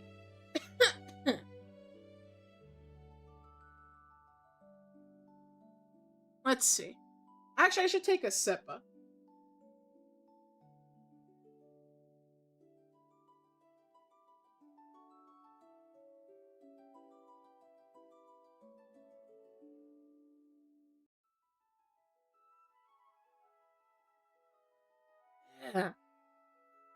All right.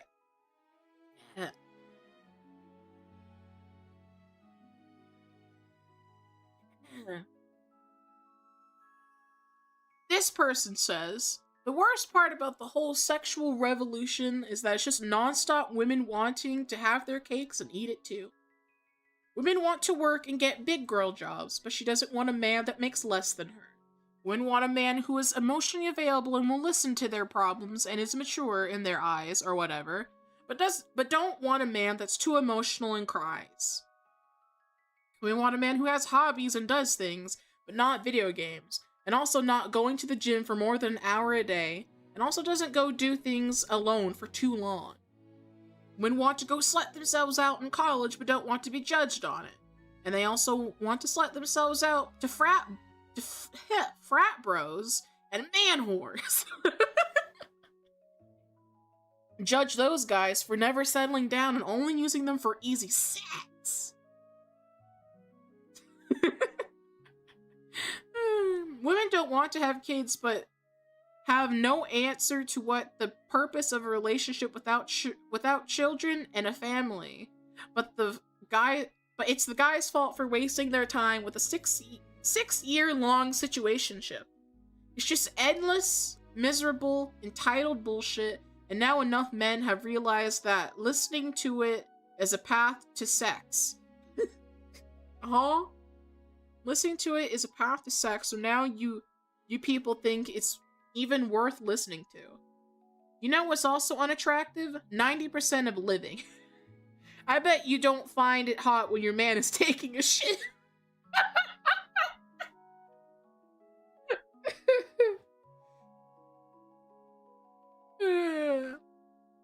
Your man is taking a shit, or snores at night, or eats food, or watches TV. Not everything should be about whether you are attracted to him in that moment. You should love your man enough to be able to not need him to literally please your eyes every second of the day. If your man is providing for you and after a day of work he wants to chill out and play some video games for an hour or two, then you have a problem with that. And you have a problem with that. You are the problem, not him. Find snoring masculine? I can see it. A lot of men depicted in media are seen snoring.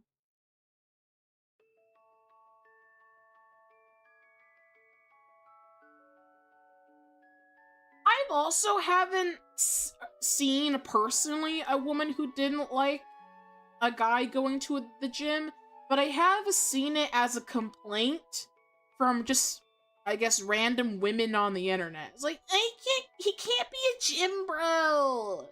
Gym bros are icky. The big patriarchy is brainwashing us into insomnia. That's funny. Like, I've never met a woman that said that going to the gym is bad. I've also never met a woman that said that playing video games as a man is unattractive. It's like, I bet you a lot of men could snap back and be like, well, I don't like my wife's process of putting on makeup because she looks like she looks like an alien. You know, it's like, you don't look attractive when you're in the process of putting on makeup. You probably look a little bit better afterwards, but you probably look like an alien while you're doing it. It's like, your husband probably doesn't like you waiting like 4 hours to get your nails done.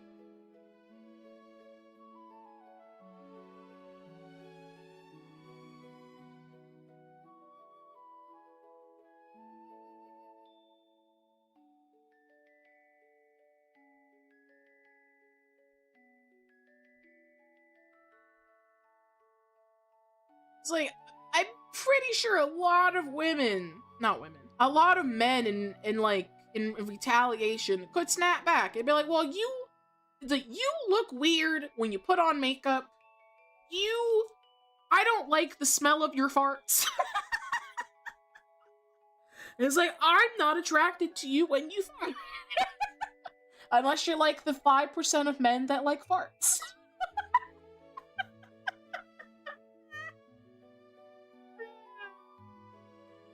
Fart bros are weird. I actually, like, I didn't even know, but, like, one of the guys I dated, like, many years ago, I didn't find out until, like, kind of near the end, but he liked farts. I don't want to know, you know? I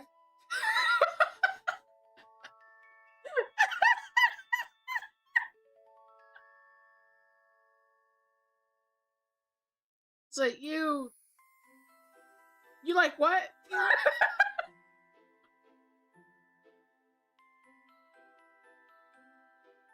There are a lot of women that look worse with makeup. I agree. Especially when they all do, like, the same type of makeup. Or, like, I guess, I don't know, the same generic look. That guy, ew, farts.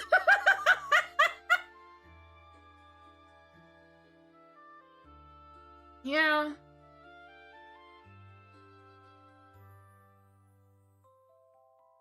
It's like, bruh.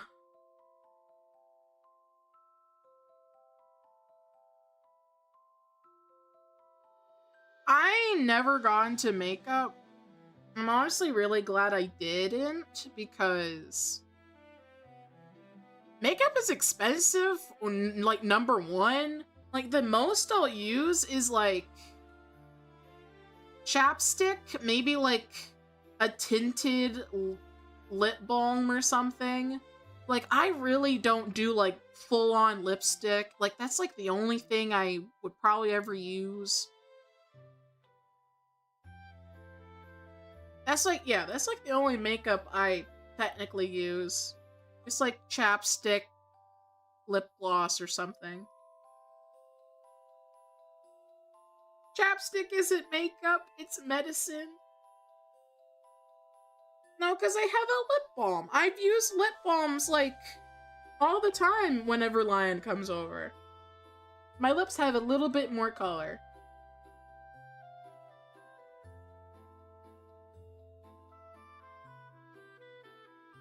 Like, they're slightly tinted red. Or whatever color I got. Like, I don't know. My lips are, like, already naturally colored, so I don't know.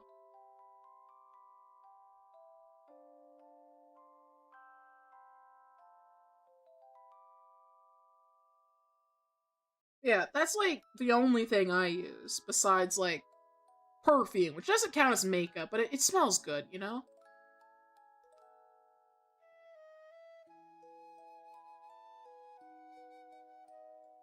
I don't use it because it can't dry lip. Yeah, my lips get dry. Along with my face. I need to get more moisturizer. Moisturize the face.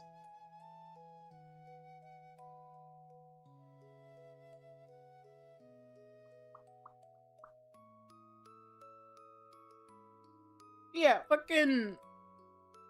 This woman dumb. And tweet.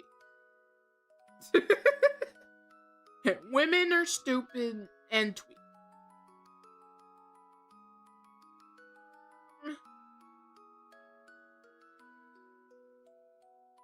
This has been debunked, but this was crazy when I saw it.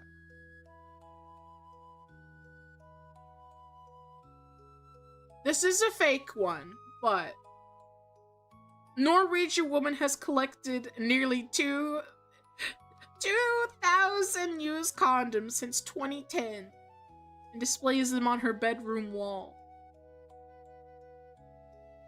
Who even faked the photo? This is so much effort just to fake the photo.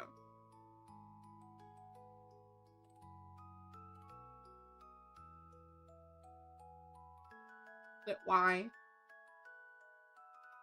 Like, this was proven as fake. But who did this photo? Also, imagine this actually don't.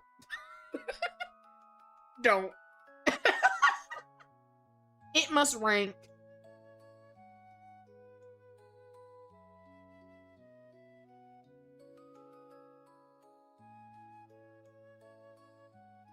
I'm gonna stare at the food until the bad thoughts go away. But yeah, this got community noted. It was this is satirical. But who made this photo? This is so much work. 'Cause it doesn't look AI. At least we hope.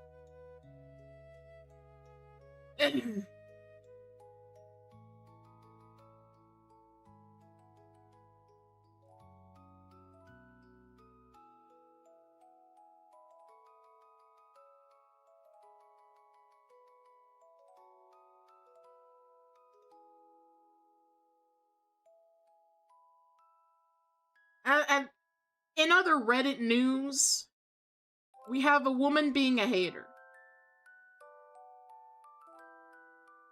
A woman is hating. Pork found in kitchen. Women hating on other women? Shock. Scary. It's never been seen before. This is posted on r/self. My sister is pregnant for the 4th time in 4 years, and I'm worried. So I am going to assume that this is a woman. This person is worried at her sister, who is pregnant with a 4th child. Let's find out why, you know? She's 23. Currently expecting baby number 4. She got married at 19 in 2022. Got pregnant pretty much right away with their first daughter. Their first daughter was born just over 9 months after the wedding. They had a second daughter in March 2024. She was pregnant again by the fall, and they had a son in June of last year. I figured and hoped they'd at least take a break after that. I thought they had just been trying for a boy. I thought maybe they had just been trying for a boy secretly, and now that they had one, she'd get some rest. They had. It seems really happy on the outside, and I notice... She seems really happy on the outside, and I hadn't noticed any major issues, mental or physical, but I know it isn't a wise idea. She's in good shape, which probably helps, but still not all that reassuring. She's pregnant yet again, and due in July.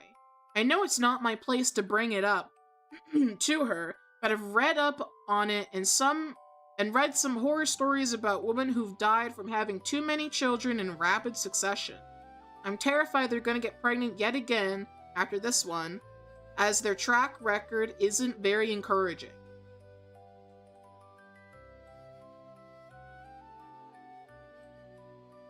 So she's worried about her sister having too many kids. My question is, what did she read? Apparently horror stories of too many kids in rapid successions, like always getting pregnant. Like, sure, that can happen. Have you seen families with a lot of children, though?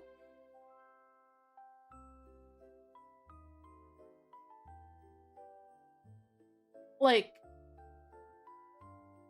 there's been parents that have, more than 4 kids. I know that sounds, weird. Since, I don't know, having a lot of kids now is strange and weird, but, in the old days, you had big families. You had as many kids as you could, really.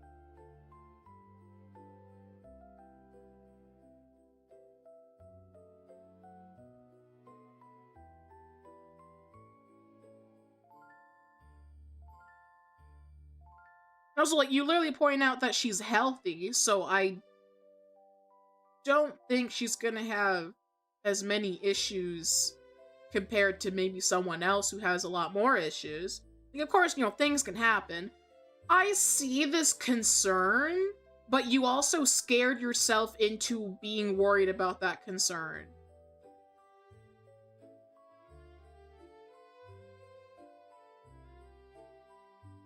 It's like, I get it.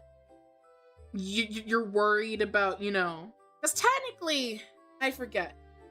I think doctors recommend that, like, you don't get immediately pregnant right after because you need time to heal, especially if you had stitches and things like that.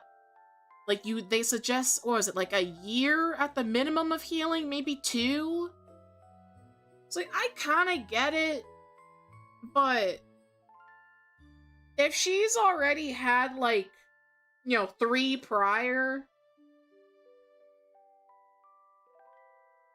and she's had no complications, I don't think she's gonna keel over from the 4th child or maybe a 5th. Like, it's fine to be worried, I get it. But, like,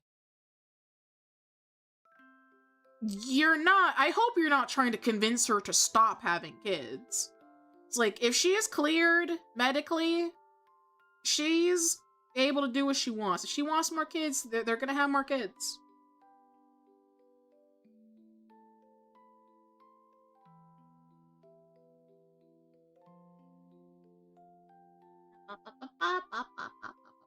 Never once read anything where having kids in rapid succession causes any serious issues. I think mainly Peter's talking about healing. Like, I'd imagine a lot of the horror stories are people who had to get stitches. And, like, complications that went wrong, like long-standing complications. That's where I imagine the horror stories are from. People who literally just have to be on bed rest or heal for a long time because of stitches.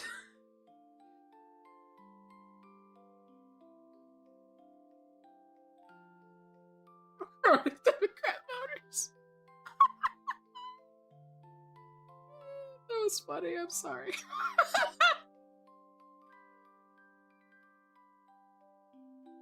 That was funny.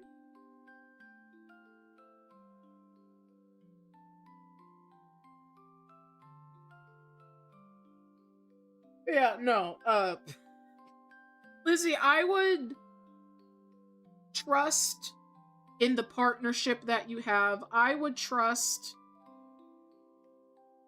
trust in yourself, and hope that your kids, when they're able to vote, that they, actually think, at the minimum, think for themselves instead of listening to hive minds and shit like that. Don't go on Twitter.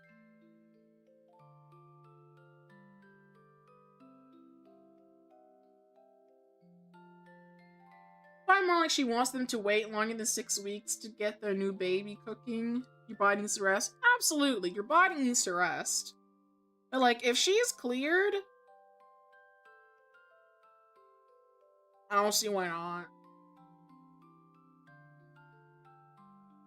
I would just suggest, keep your doctor up to date. If your doctor says, yeah, you're good, you can have another kid, go ahead. I do understand the worry, though.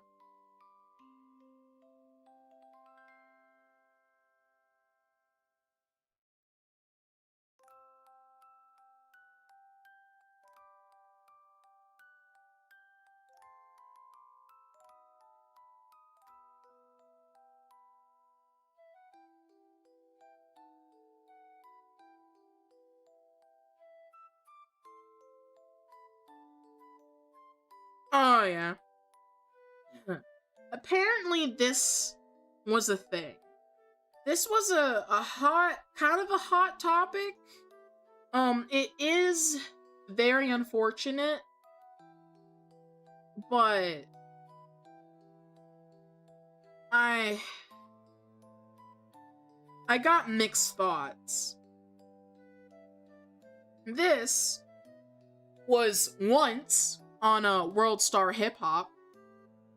A mother caught her son on home security abusing their 4-month-old orange tabby cat multiple times. The kitten cannot walk or eat now. Instead of just yelling or taking away his stuff, she made him destroy his own PS5, basketball goal, and electronics on camera. She says she posted it to show parents that there are other ways to punish kids and to raise awareness. The son had to pick up every piece and throw it in the dumpster. Now, obviously, abusing animals is very bad. Now, I would absolutely punish my child if I caught him abusing the pets. Abusing animals in general. It doesn't even have to be our pet. It's like, if you're abusing animals, you're not my son.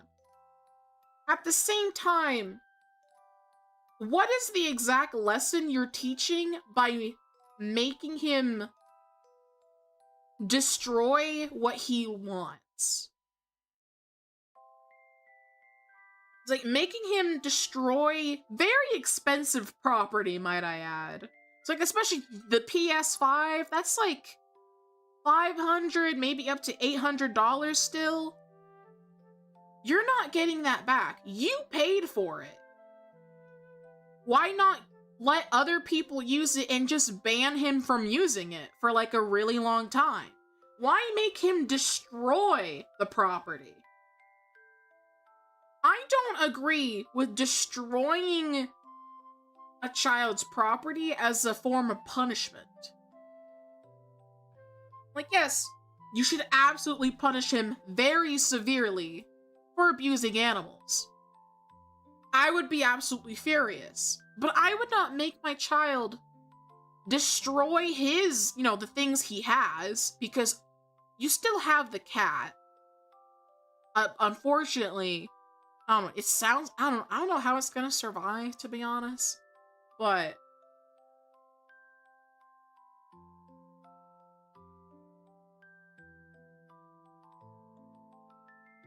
I don't know, if I was in the mother's shoes, I'd probably just ground my son probably for a year or two and double up on chores, say you're not allowed to play for a while until I see improvement and see that you're very remorseful.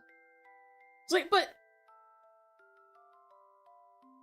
destroying property is not something I agree with. And posting it online is especially where I draw the line. It's it kind of feels like, I don't know, it's are you really being a parent if you're just going to, because that's gonna be on the internet forever. I doubt the mom thought of that. So when this kid grows up to be 18, there's gonna be a video of him when he was 8, I don't know how old he is, when he's a kid, being punished online. You're putting a child's punishment online on the internet for random people to see, where everyone's gonna have an opinion, he's probably gonna get recognized, and you're just posting that online. You are affecting his future. What happens when he grows up? He's gonna have a lot of resentment towards you. And then you're gonna be like, my son doesn't come and see me anymore. My son hates me. I wonder why. I fucking wonder why. I would expect my son to have so much resentment towards me if I punished him on the internet. Punishments should be in private. It's how arguments should be in private. If you have kids, not in front of your kids. You are absolutely just performing. And I find this disgusting because I want to be a parent. I actively have worries about how good of a parent I'm going to be to my children. Because of things I've gone through. Because of, a lot of trauma that I have. I am very worried about what type of parent I'm going to become. I want to be a good parent. I want to be nothing but a good parent. But shit like this is just disgusting to me. This is so gross.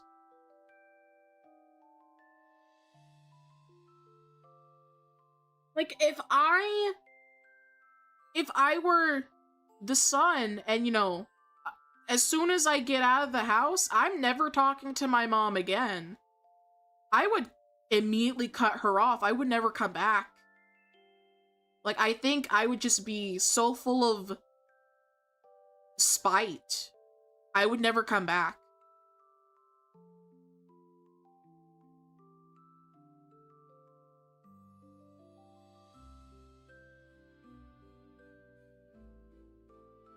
And, like, there's a lot of comments that agree with the mother.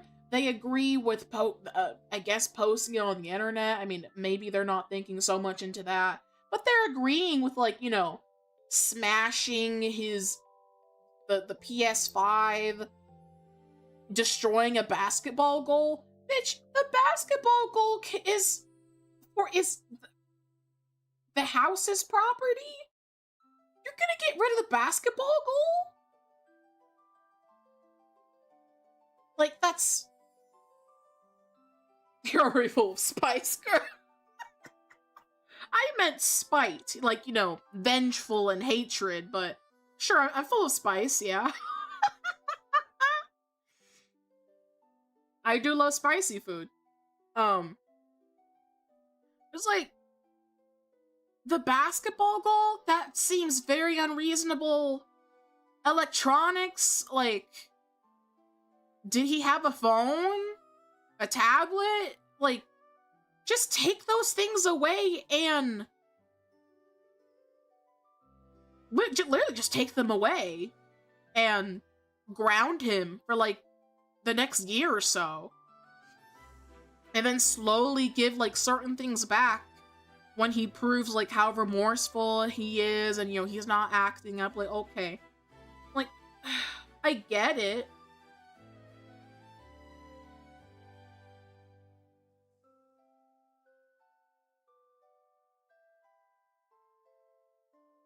Like, why the basketball goal? That's sports. Do you not want him to be active?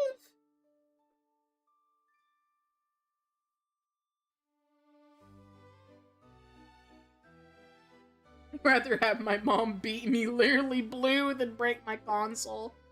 Same, honestly.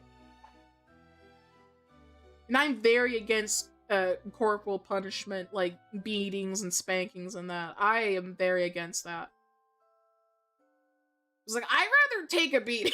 I'd rather take a beating than you destroying some very expensive items.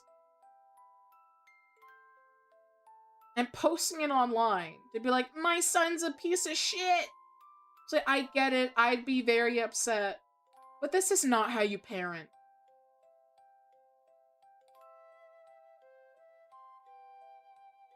Like, obviously, kid probably needs some mental health help.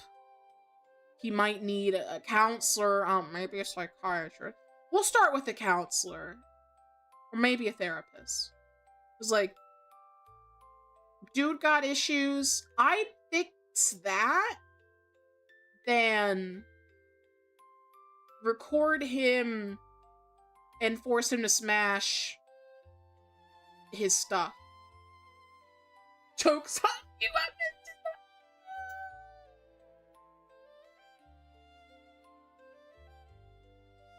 to. Yeah, the comments around this situation I found very disgusting. There is people agreeing and be like, if you are upset that he smashed a PS5, you're part of the problem. It's like, the problem of what? Of what? A child has been abused on the internet. You post it. It's like, I kind of consider that abuse. It's like, yes, he absolutely needs to be punished. So many things need to be changed. But posting your child's punishment along with his face, maybe you said his name, I consider that abuse. I absolutely do not believe children should be on the internet. It's like,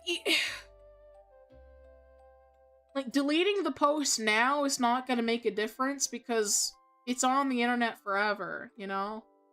It's already there. Like, it's gonna affect him when he grows up, and there's gonna be a lot of resentment.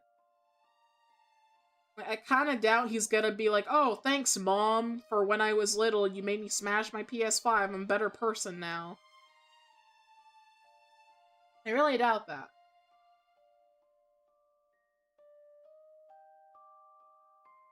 Yeah, this situation just made me really disgusted with a lot of people.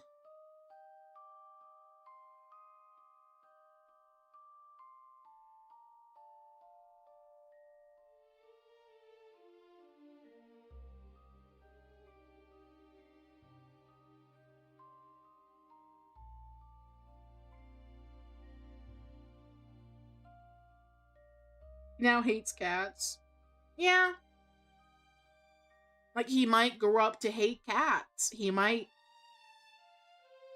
go hurt other animals. Like, obviously, again, he needs some kind of mental help because abusing animals is not a good sign. It's like,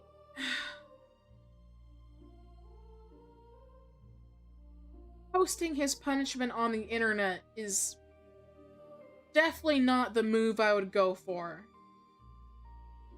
And I also don't agree with the destruction of property. I would take it away, lock it away for like a very long time, and then like give some things back as he slowly improves and shows that he's improved. Symptom of single motherhood? Maybe. Because I doubt a father would be okay with that. Especially if, you know, if that's daddy's money and you just made him smash like $600, I would imagine he wouldn't be okay with that. I think he would rather just be like, well, just give it to me. You know, he's not allowed. I'm just gonna put like locks on it, I guess, to keep him from playing on it.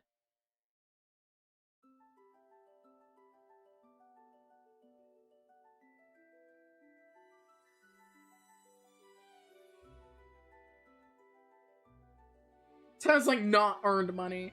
Yeah. It's like, I doubt a working man would be okay with that. Like, just getting rid of $600 for the sake of a punishment.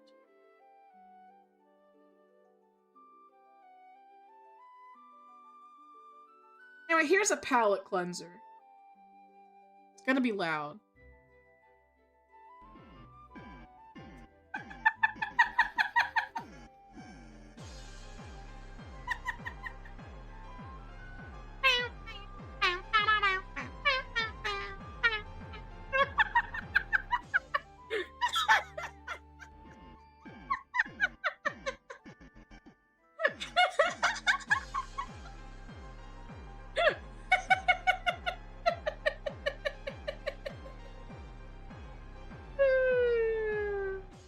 Great palate cleanser.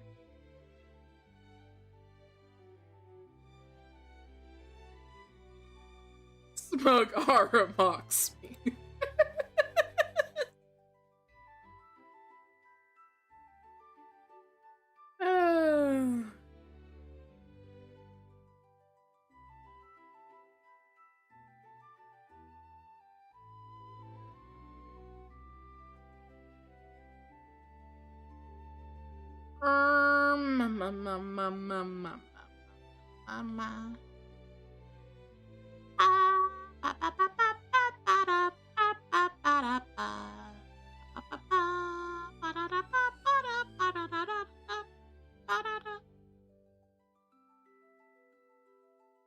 Alright, now we're back to depressing shit. Here's another Reddit post. From r/marriage advice. You already know it's gonna be grand when we're on marriage advice. And 7 times out of 10, no, actually, yeah, 7 out of 10, it's a woman being a dick. Most of the time.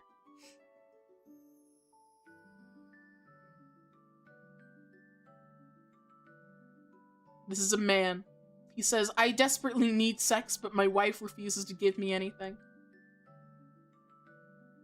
Sounds really cringe. That's very unbased of the Y. Quite unbased, really, if you think about it.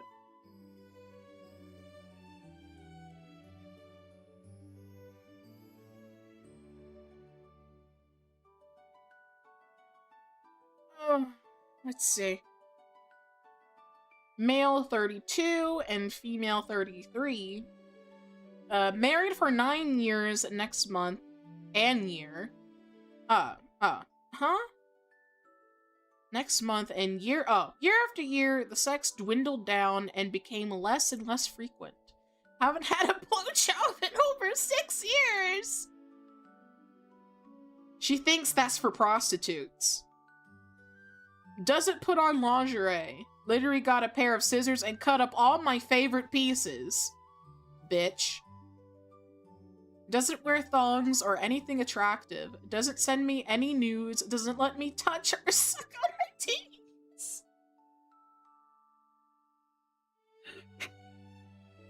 Doesn't shower with me anymore. Doesn't even sleep in the same bed as me. And of course, absolutely no sex. She completely moved into the guest room years ago and deliberately sleeps with the kids, so she doesn't sleep. Doesn't have to sleep in the same bed. Where I lost my place.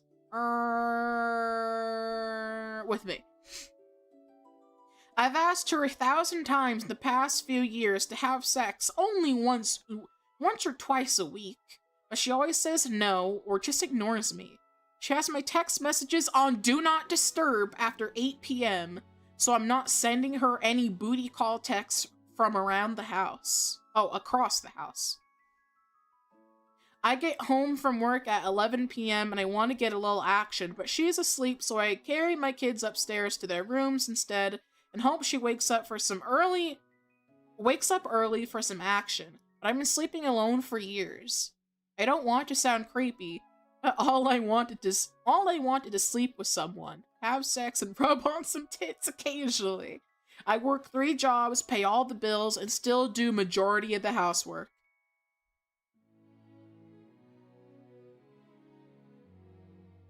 The 3 jobs is tragic.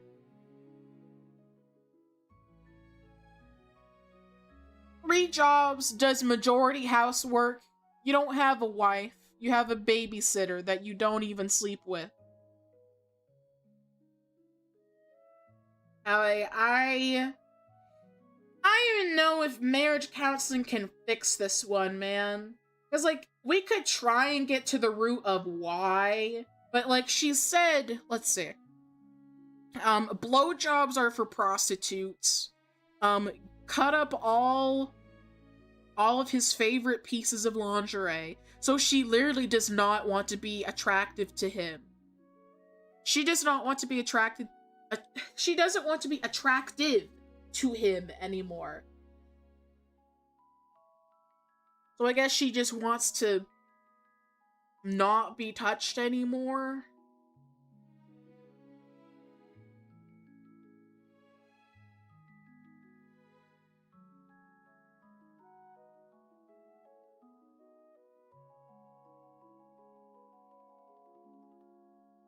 And I lost tracking. There we go.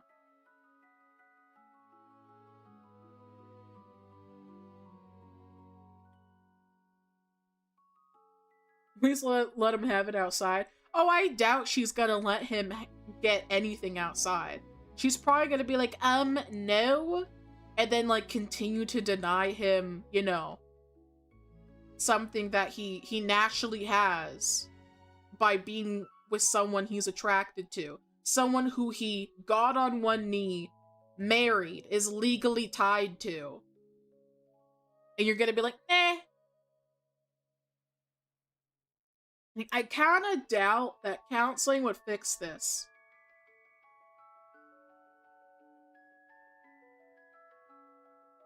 Oh, to me, it sounds like she gave up. Like, it sounds like I don't know, I'm trying to see where her mindset may be my work is done. It may be we had sex for kids, he has a job, he's providing, I don't know, it sounds like a checklist. And she's done with the checklist. It's like, hubby pays for everything, we have kids, my work is done. I don't know.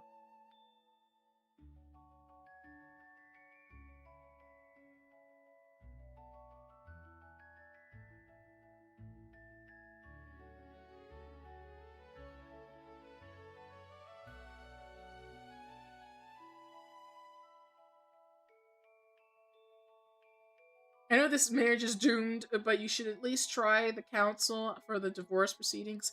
Probably.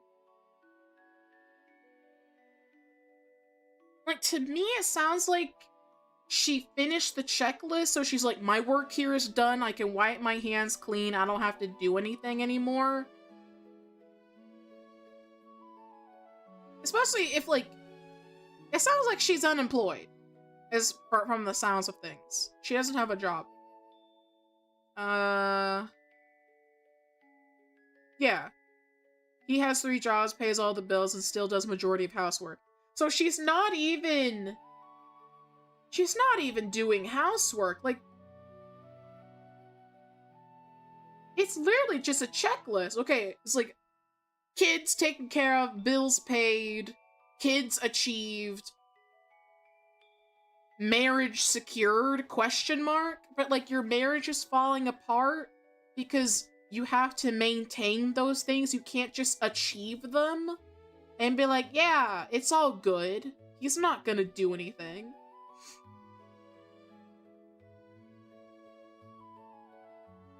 Was the sex that bad? I doubt it's that bad where they have kids. Several.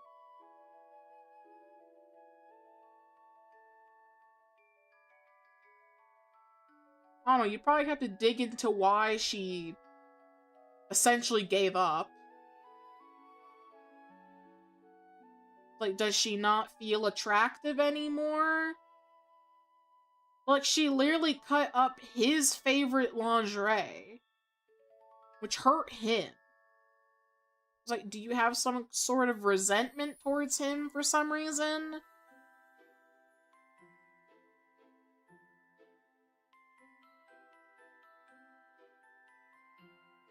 It's like, why? Why? Just at why? Like, you're gonna have to dig into that.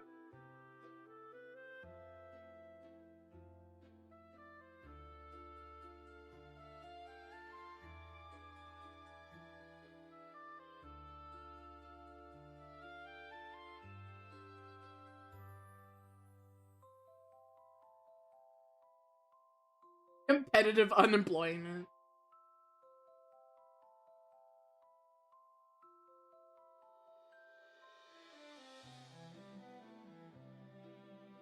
For moments or months, I fell into utter slob mode, but even then, denying sex would sound unthinkable to me. How can you even maintain marriage at that point? Yeah. So your marriage is falling apart, and she's probably... She's either gonna act shocked if the husband suggests that they separate, or maybe be upset.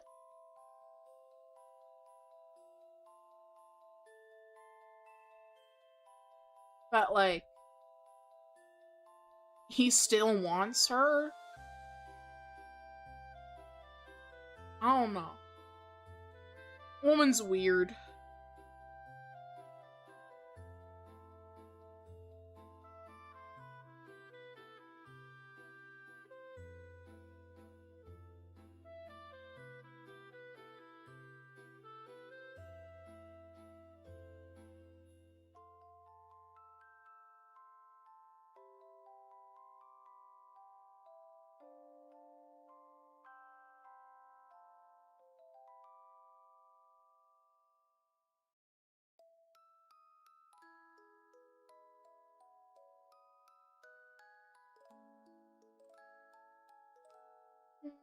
I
was not even straight before my husband.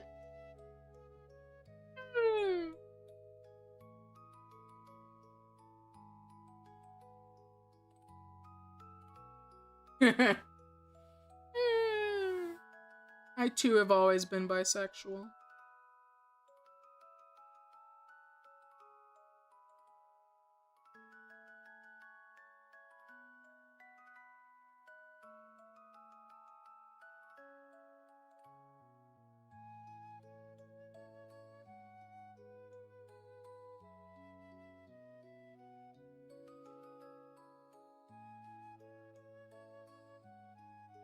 So we've heard of the steak being dry and ashy. But now we have a man whose steak is too buttery. Because he can't come.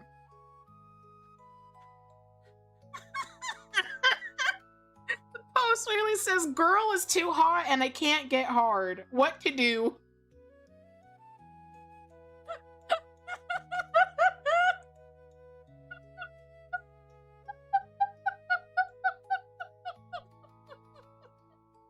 His steak is too juicy and his lobster too buttery. He cannot get hard because his girl is too hot. He just can't. He can't do it. He cannot coom. There is no blasting off.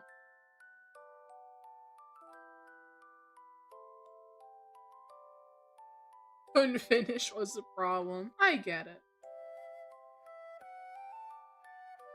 Post reads, I have to zoom in. I've been seeing this girl a bit and we've been on a couple dates. She's the hottest girl and...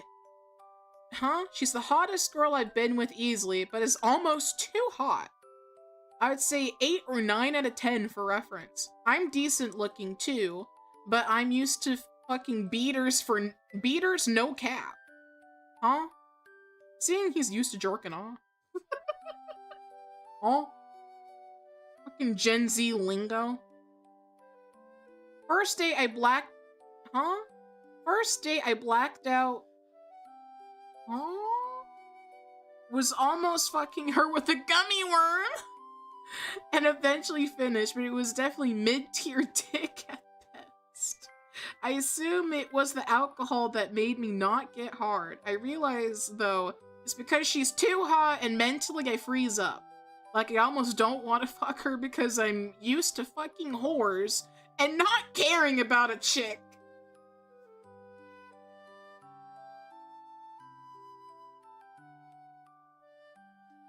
Like, so he's used to fucking around and not caring. So now that he cares, maybe he doesn't want to hurt her? I don't know. She's good in bed, too. She's a freak, and the next time I struggled to get hard, though, even though she was hella into it, and I felt embarrassed. It doesn't help I'm only rocking a 5-incher max. That's fine. Who the fuck wants larger?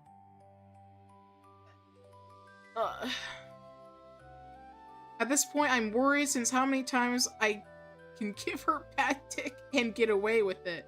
My body count is hella high, but I never prioritize a woman's pleasure since I'm low-key an asshole. Okay. But this girl's mad chill. She's cool with me saying the N-word, and we drink hella together. Okay. Do we have a wigger? Is this guy just a wigger? Who wrote this?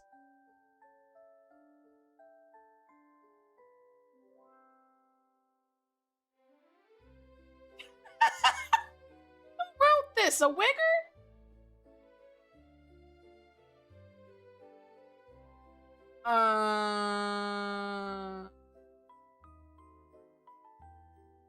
And out of my league. Any advice? Should I lay off the porn? Yes.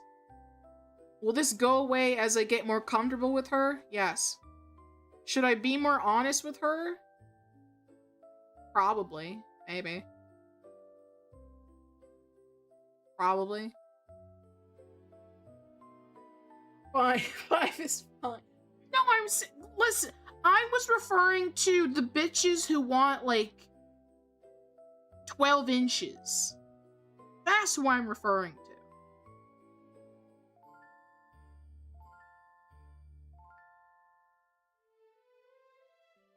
Like, I'm referring to the bitches who are literal size queens. Like, Oh my god, if it's not big, I can't bug you.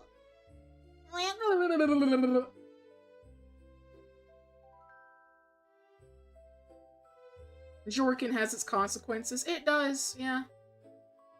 Even I notice, you know, if I go like a week without jorking it, sex is better. It is actually better without jorking it.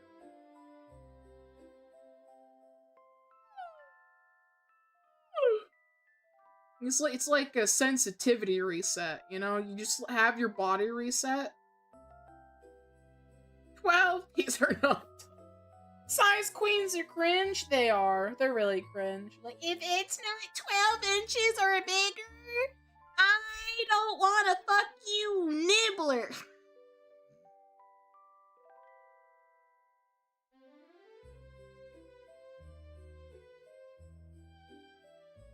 Pasted 4chan build.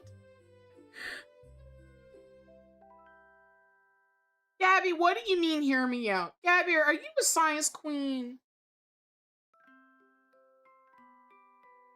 Gabby.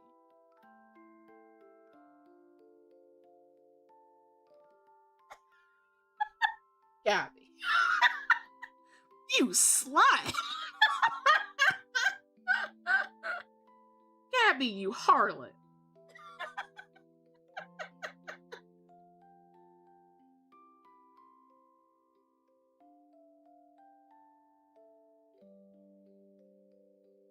I could see Gabby being a cock worshiper. Who's harlot, Maxie? Gabby. We'll spare the team suffering from success. Don't you hate it when you suffer from success?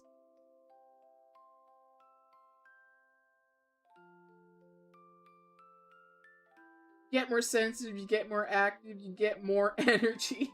Of course, you get more reserves. Yeah. I don't judge, but I love a big T. Gabby, you harlot.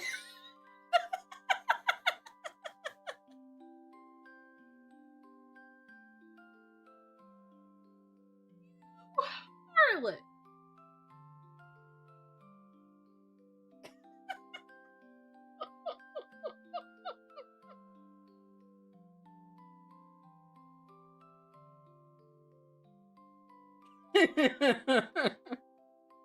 That's it. I'm drawing art of Gabby getting size queened. It just has to happen. Gabby will be surrounded by huge schmeenuses.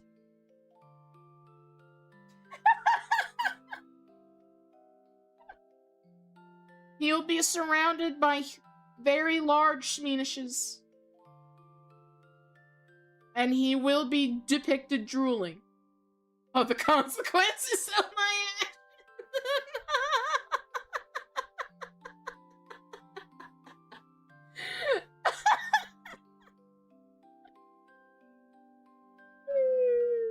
And then I'm drawing Gabby pregnant. Have him locked in a box. Put him in horny jail. You know what? That's better. We're putting him in a box. He's locked away from the large schmeenuses. No one can find the key.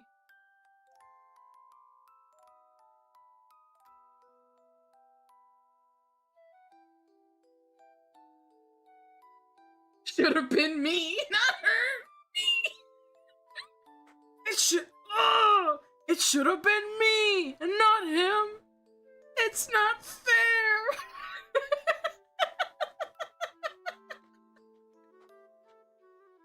It should have been me.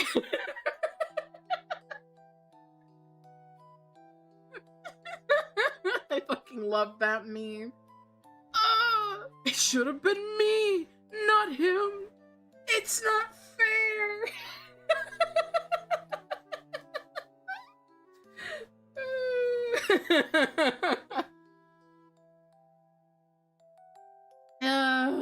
Oh my god. It should have been me.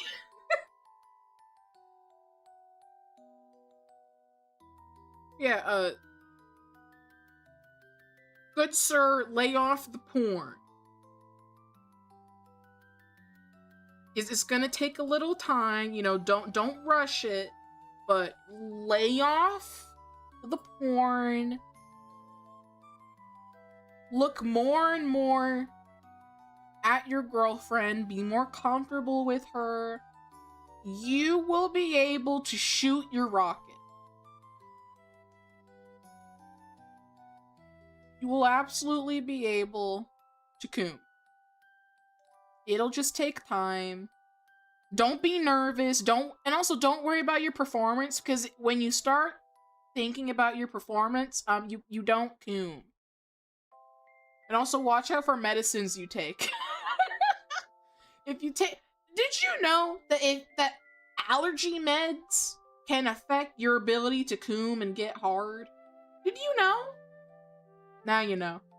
If you don't know, now you know. Did you know? Furry women so hot. Well, you're cheating on Mimian. A lot of meds. A lot of meds can affect your organs.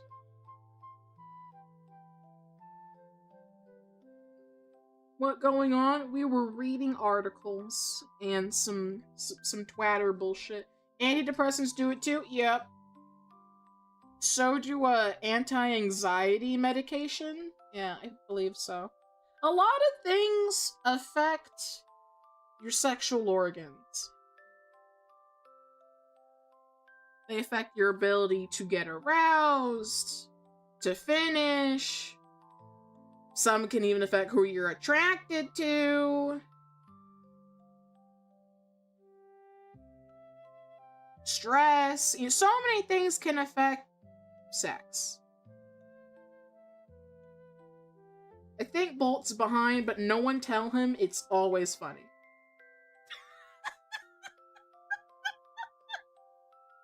It's always funny.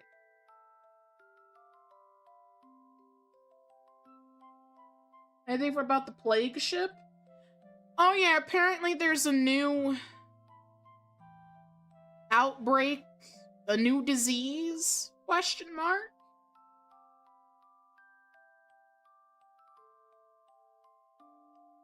I haven't seen anything new. Last I know is that the cruise, I think it started on a cruise ship.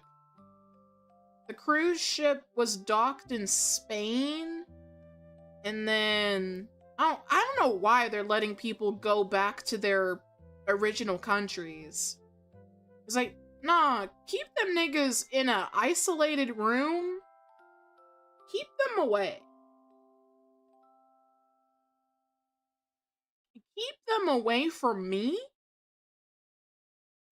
Because I forget who has confirmed cases already. I actually forget. That reminds me, I want to play Plague Inc. I played Plague Inc.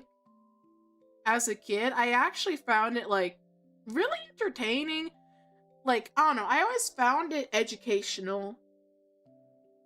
I always find medical things fascinating. Like, I really hate gore. I hate looking at blood. I can't stand my own blood. Really gross. But I love, like, learning about diseases. I would never work in a field of diseases, but I find learning about them fascinating.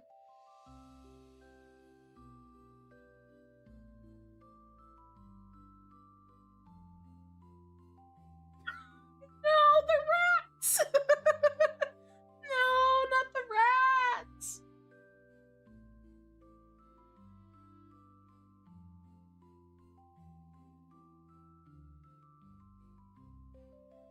They're already sending them back. Have these people never heard of carriers? Yeah, I literally saw someone call it like the Resident Evil virus. I mean, it probably, yeah. It's just the plot of Resident Evil. It's like, oh my god, we're about to have fucking Umbrella rise out of the ashes and be like, we're putting the world on quarantine.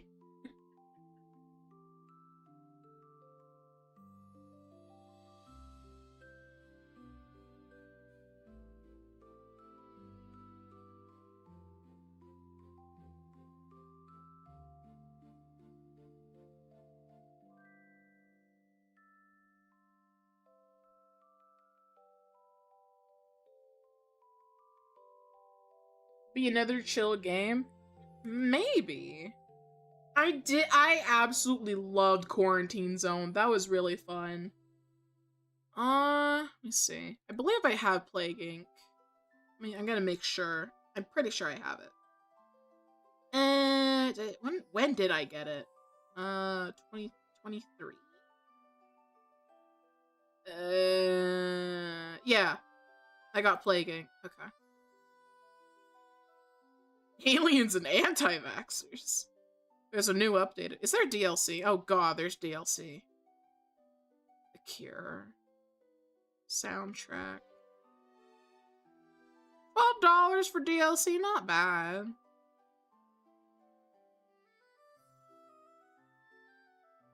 Not bad.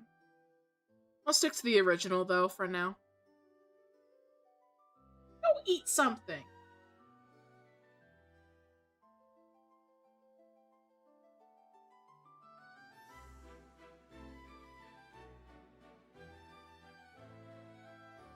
But yeah. Maybe one day we'll sit down and just play some Plague Inc. I like Plague Inc. I think it's cool.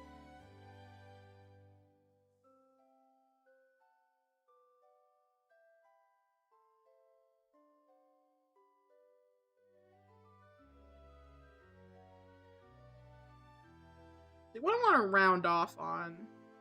I'll round off on one more Reddit thing and then a palette cleanser.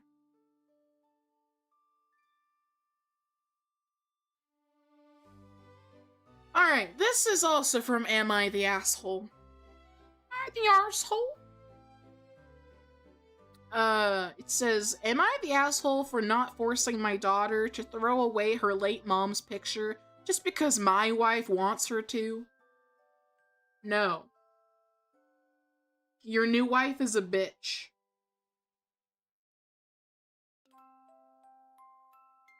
And your new wife is also very uncaring.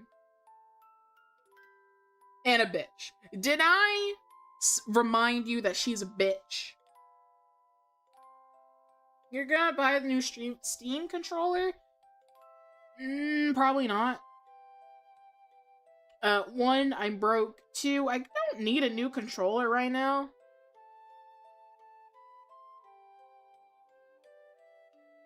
So, probably not. I heard they sold out anyway. So now my editor Winters, he wanted to get one, but they sold out before he could even get time to look at it.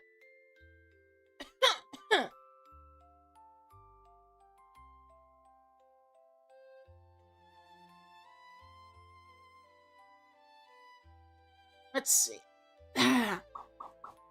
My late wife, Renee. What a wonderful name. Died when she was 23 and had been going through a lot of depression, grief, and eventually came slip-and-slidal thoughts. That's very sad.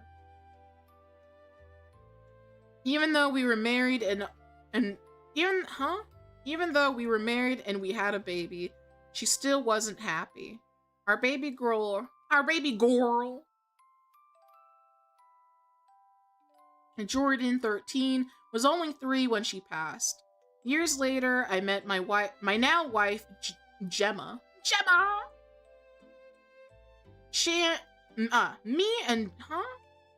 Me and Gemma are now married and we have 3 kids, 7, 5, and 1. Now Jordan has many pictures of her mother, but there's this one picture that Jordan is obsessed with. Jordan and Renee look exactly alike in that very photo. Like you'll never guess that they're not the same person. Oh. Jordan loves that photo. It sits on her nightstand. She prays with her mom every night. That's very sweet. Which makes me think even more, your current wife is a bitch. I'd leave her ass me. Your current wife is a bitch.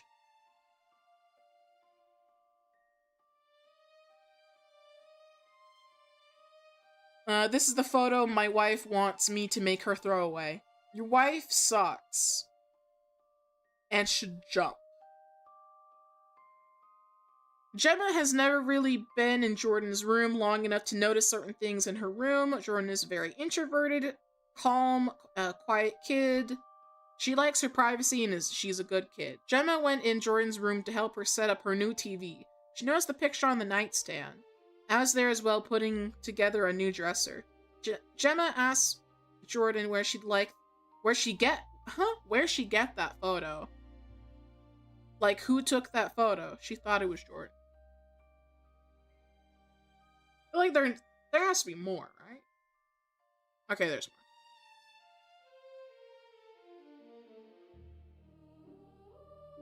more. Alright. Oh god, it's long.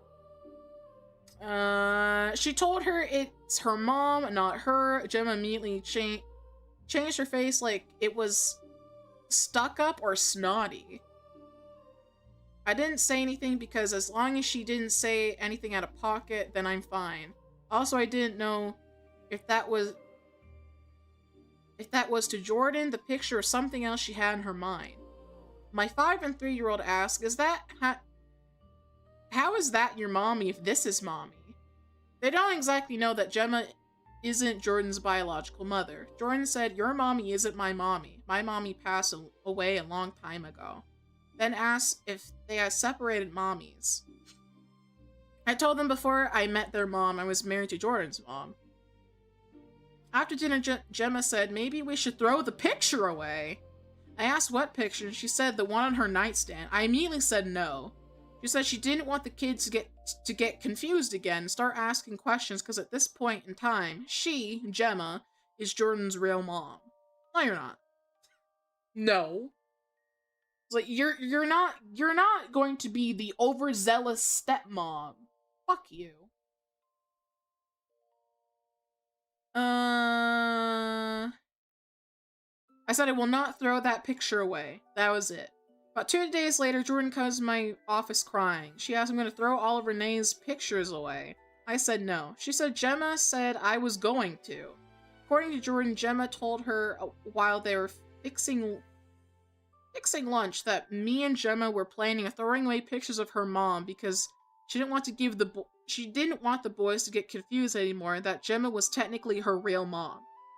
You suck. Your wife sucks. You should never ever make your child throw away pictures of their late parent, especially if they still cared about that late parent. You're disgusting, and I hate you. Hi. We're gonna wrap up soon, but hi. Let me take a sip up.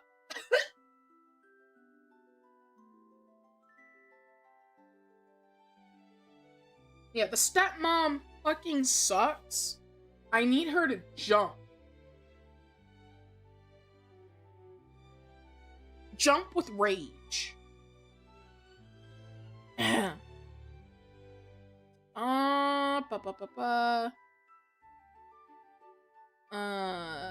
Renee took her life away intentionally, knowing she had a baby. She did in fact take her own life, but nonetheless.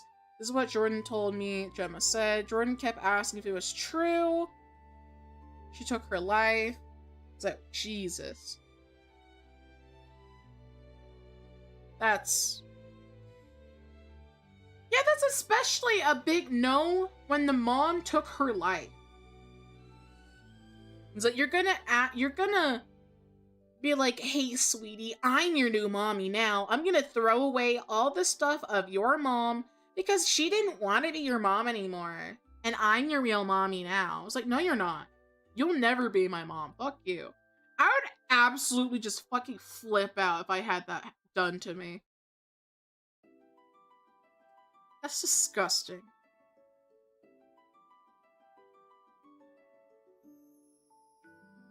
Gemma has suddenly gotten both her mom and her dad on her side. They said it's benefit for the kids.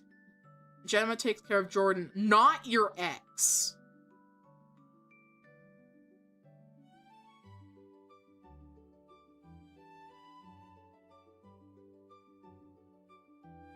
That's so gross. The fact that the stepmom's parents are like, well, you should throw away your late wife's photos away from your child. Your child can't have photos of their late mom. That's an ex. Like, that is her mom. Fuck you. Fuck you. I have no idea what I'm doing now. I personally don't want to throw the picture away because my daughter loves it, but this whole entire thing is a huge amount of stress and frustration in our household. Am I the asshole? No, you're not. The stepmom is disgusting. The step-grandparents are even more disgusting.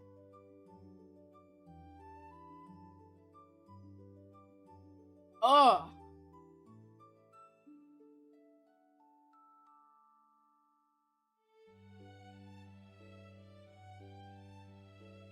And then to literally just boil someone's late mom to, well, that's your ex. Are you insecure? Are you so insecure? Girl, the woman's dead. Is she going to come out of the grave and take your husband? No, it's not even your husband who has the photo. It is your stepdaughter. Your stepdaughter has photos of her late mom. Something that is precious to her. She loves that photo. You want to take that from her? And you want to establish yourself as, I'm your new mommy now? Fuck you, bitch. Jump for joy. Dance with the nibblers. Ugh.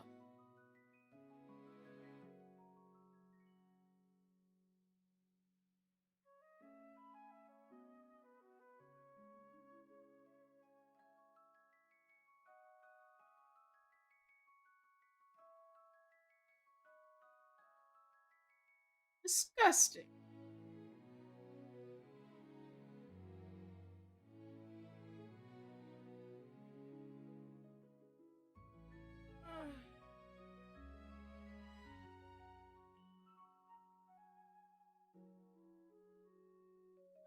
Ugh.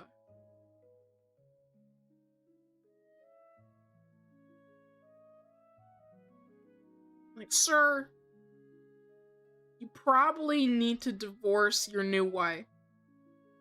Because her true colors are showing.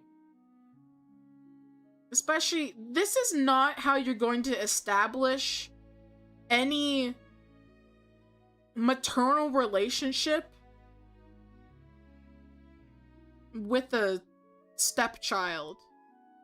You are not going to be the void that replaces something. You cannot replace something when you were never there. You can't be like, I'm your real mommy.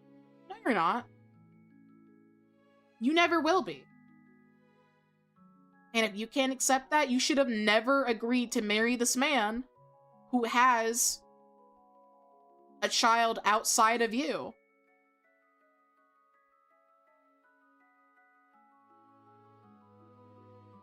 You underestimate my girth. You'll never be that replacement. You're so disgusting. Dude needs to run. That's what I suggest. He's gotta run.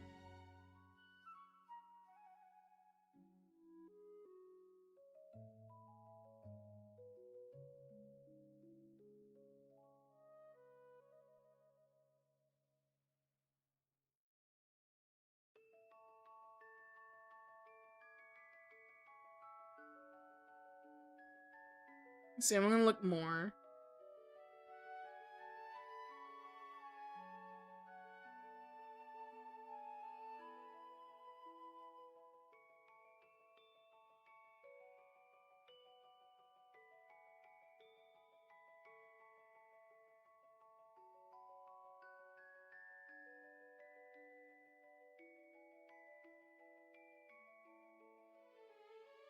Okay, so I'm looking further. He already explained to her kids the whole having two different moms. He was married originally. He had a wife. He had a first wife. That's already been explained to the kids. It's just apparently the stepmom who doesn't like having that idea in their heads of someone else having a different mom or something. And he said that, he said that if any of the pictures go away, that there will be divorce.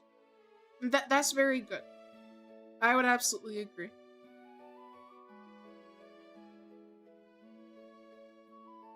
Oh, apparently, apparently a divorce might already be happening.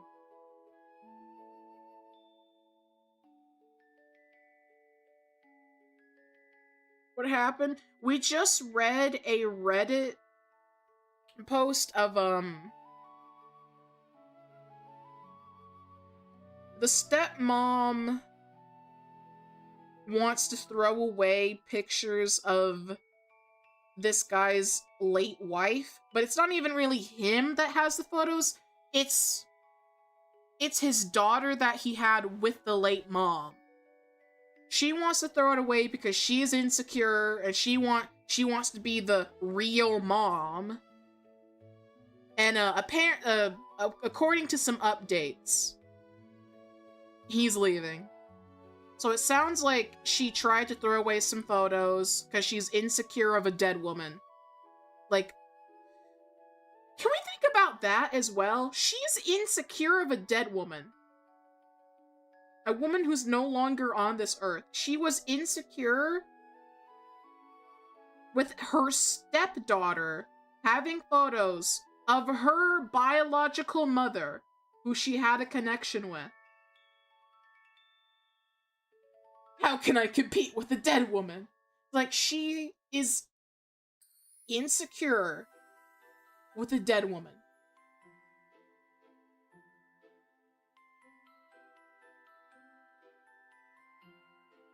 Like,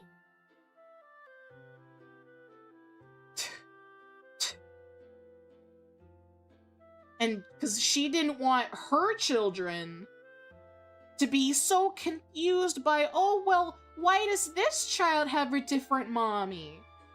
When that's already apparently been explained, but she doesn't like the idea of them knowing that. She doesn't like the concept of that, of the kids knowing that one child in the house has a completely different mother.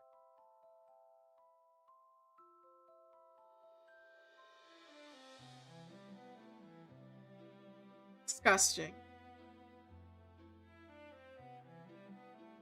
My faith in women goes down every time I read stories like this. It's like, oh my god.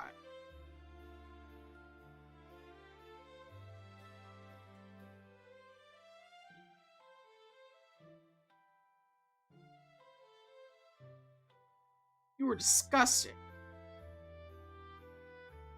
Alright, let me find a palate cleanser.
Here we go.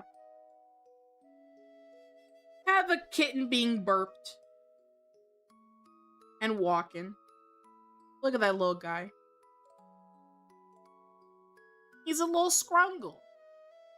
A little baby. So cute.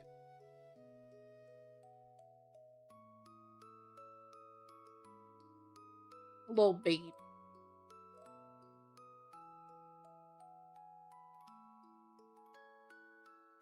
That's your palate cleanser. I might find another one.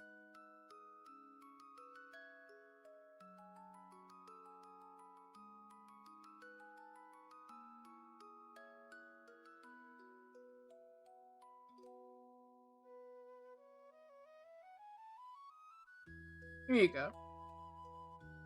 Cats love butt smacks. I also enjoy butt smacks. Just in general.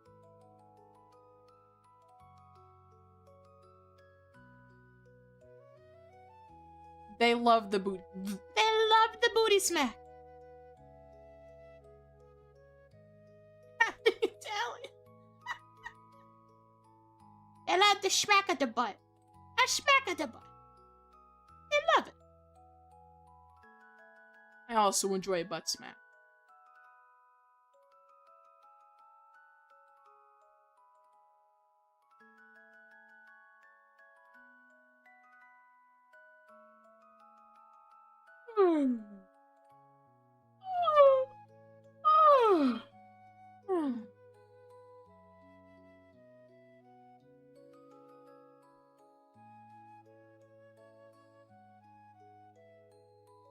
I want a cat so bad.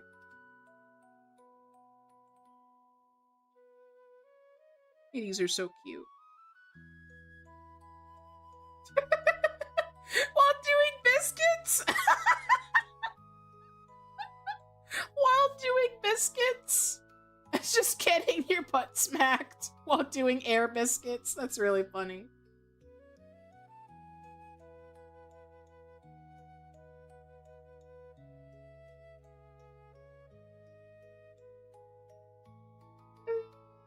was funny.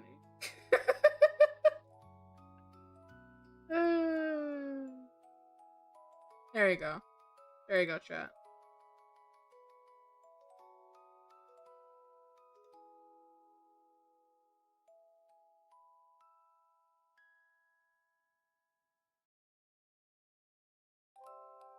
That's it.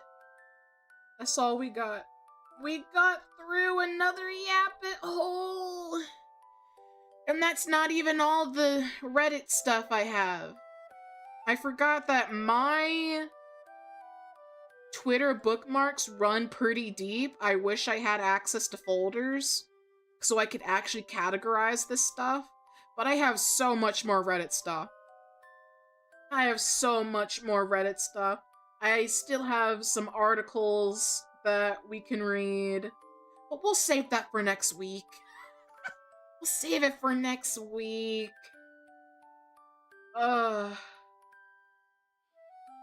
My jaw hurts. Like, actually, my jaw hurts. I've talked so much. I sang earlier today. I've done so much talking. I'm tired. I am tired. I wanna curl in a ball, drink some lemonade, and I don't know, jerk off later. I don't know. Probably not in the mood to jerk off. Should rest? Probably. But, I hope you guys enjoyed. First time here is very entertaining in spite of the Reddit. Well, I'm glad you had a great time. I hope you stick around. I swear I can be entertaining. I can kinda be entertaining, kinda. Or be too yabai. Nah, you fit just right in. You should tune in for a Tomodachi live stream. It gets freaky. It gets freaky. Get freaky on a Friday night, yeah. Friday night, innit? Oh god, Mizu, I'm about to leave! Mizu, no!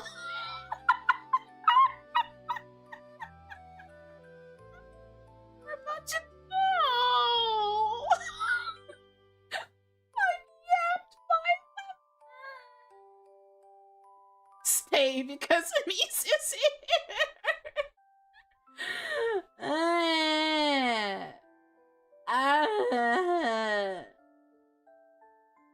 I got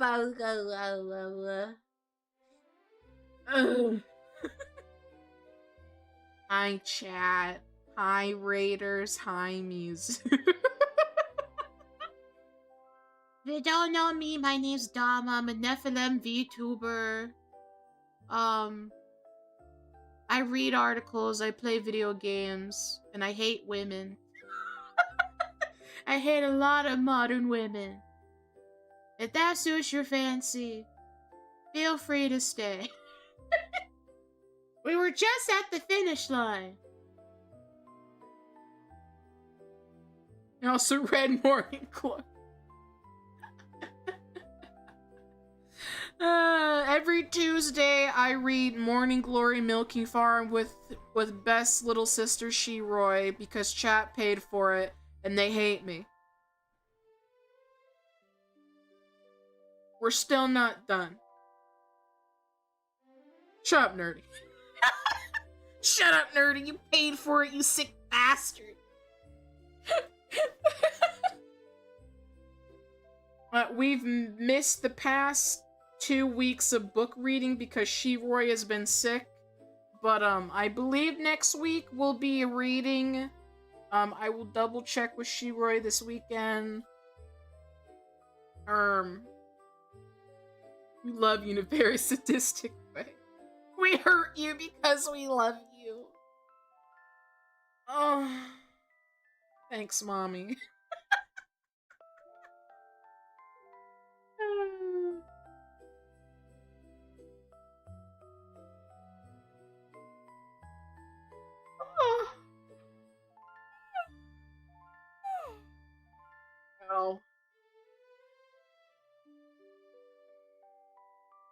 She's probably gooning because she loves the book. Well, don't make me point and laugh. Don't make me point at you. Points.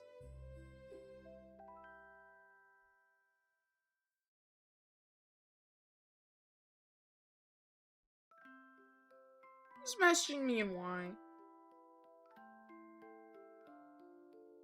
Bolt, you pervert, get out of DMs. Sending me hentai. Sending me hentai while I'm live, you sick, demented pervert. Ooh, he's so perverted. Cute.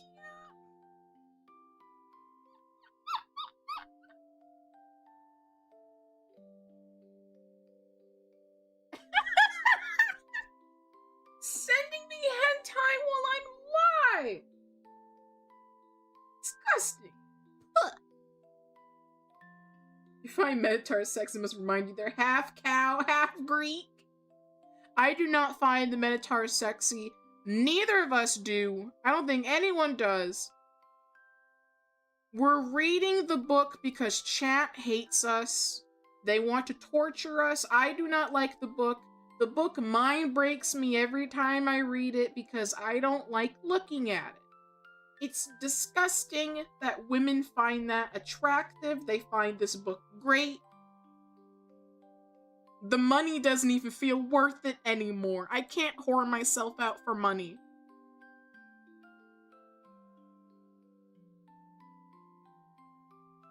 You know what? Because Mizu rated. What can I do?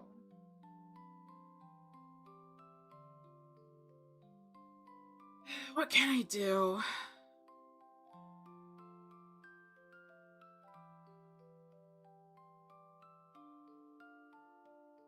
Do a flip? I wish.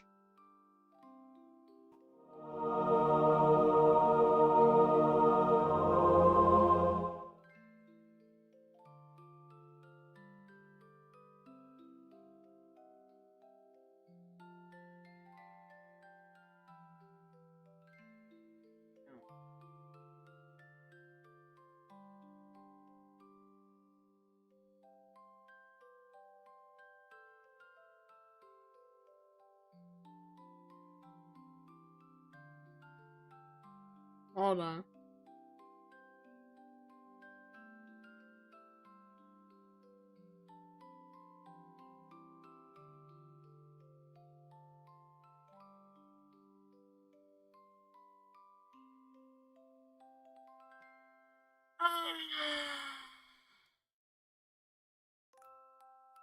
Just because I love you.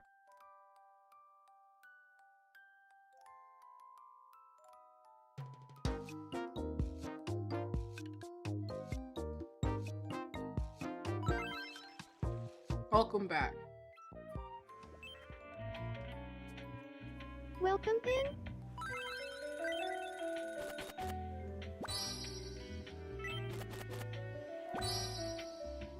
Nice. Thanks a bunch. We'll go into the next Be sure to hour, so stop like by 8 again p.m. for tomorrow. me.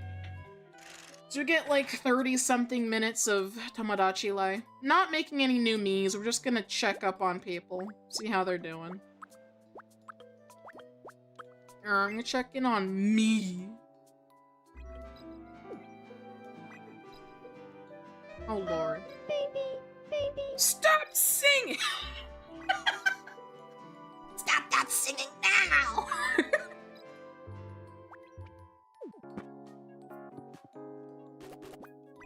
Immediately goes back. Whatever. No one else is here. Actually, I need to give head pats to these two and feed them. Baby. I knew you were gonna come say hi, my nibbler. When I'm around Cream, I don't worry as much about the small things, my nibbler. Bro.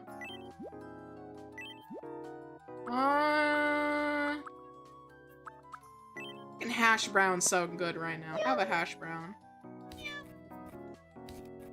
It's like us in real life. Yeah. Especially the green suit. Hash browns sound really good. I fucking love hash browns. haven't had them in a really long time though. But I do like hash brown.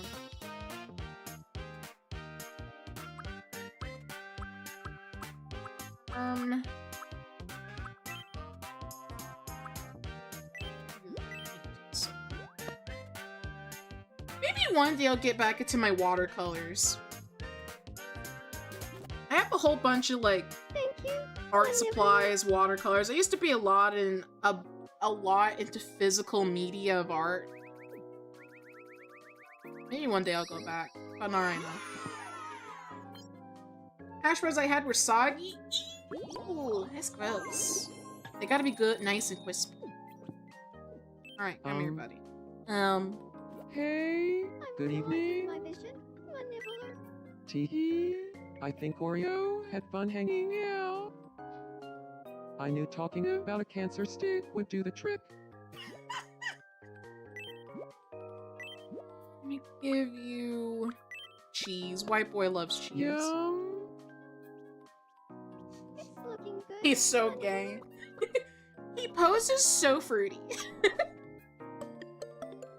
He's so full of cheese. That's really funny.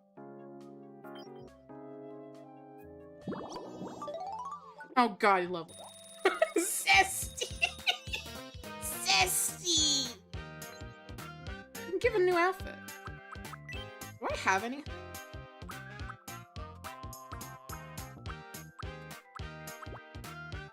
Really don't have guys' clothes. Except maybe this.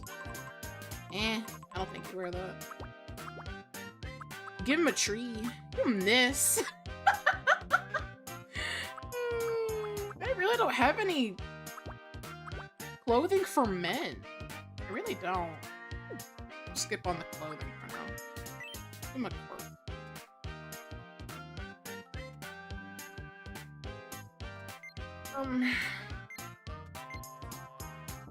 I speak with a loud voice. Eh.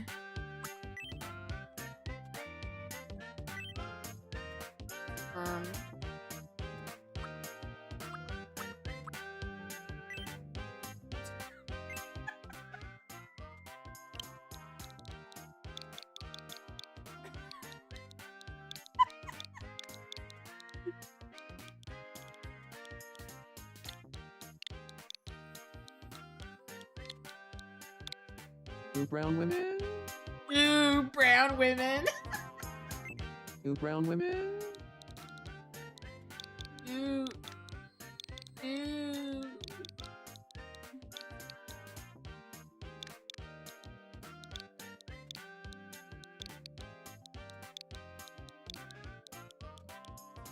Brown women. Ooh, brown women. He'll say that when he's asleep. You're easily fascinated by a piece of cheese? I mean, I like Ooh, cheese. brown women. That is such a I'm mean thing to lactose say. intolerant though. So if you give me cheese, I will have a bad time. A hat for him. Actually, first. What a fruity. I think I have a hat for him.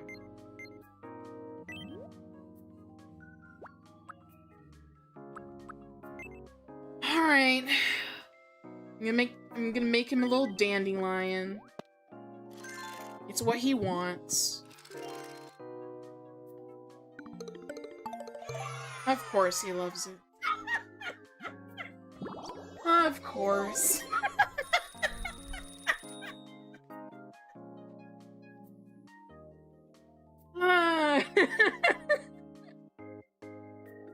He's a dandelion. Oh god.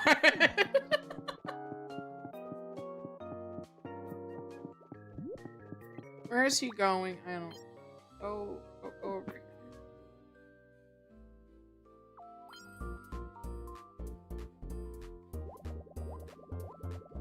I reached maturity. Now it's time to spread my seed. That's so cringe.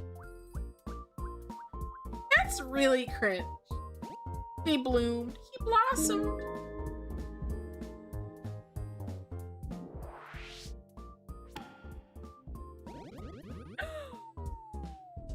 Tee-hee. I was thinking about something else.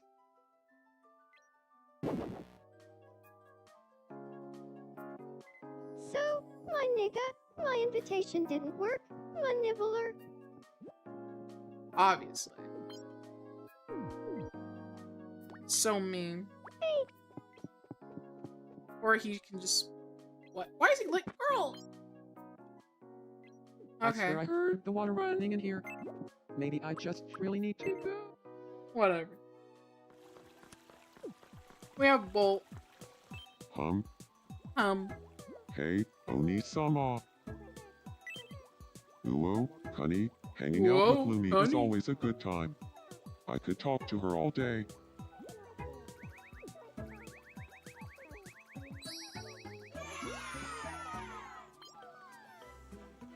Whoa, Gunny.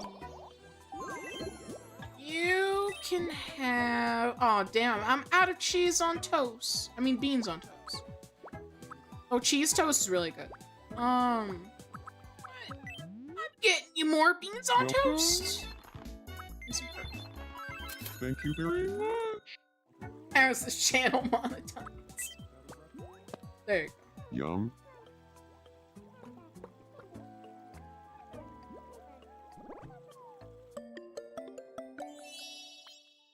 Showed a Bolt for the win.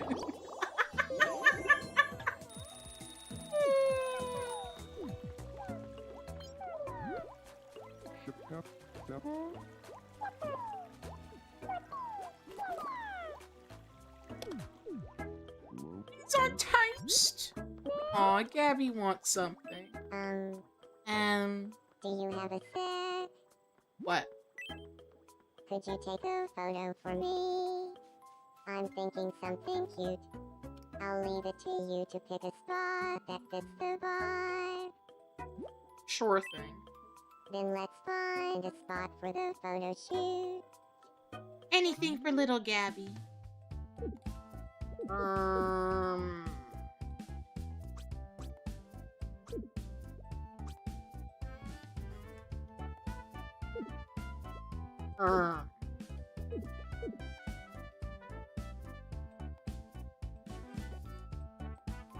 Alright, alright. Keep the Uo kind of lame with the gift card. Gabby wants something cute.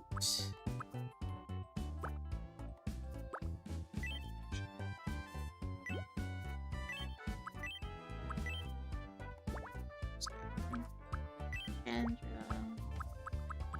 Gabby. Ryan. Wait.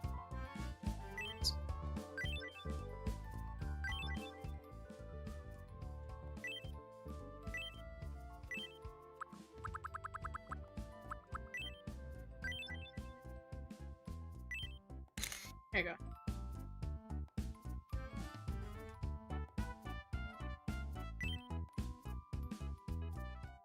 Thanks so much.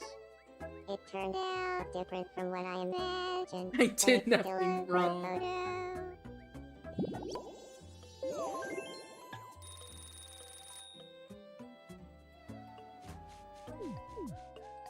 Gabby's such a good boy.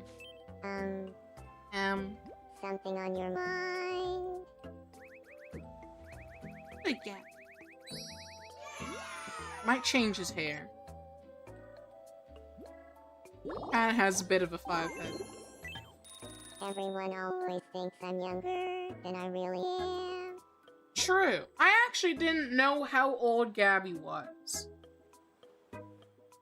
I was like, ah! Like, ah! Hi! I'll give you curry. Yum. Ah.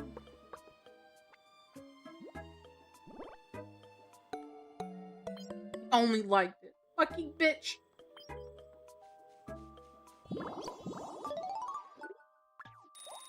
Fucking bitch. Fucking monkey. Kusa.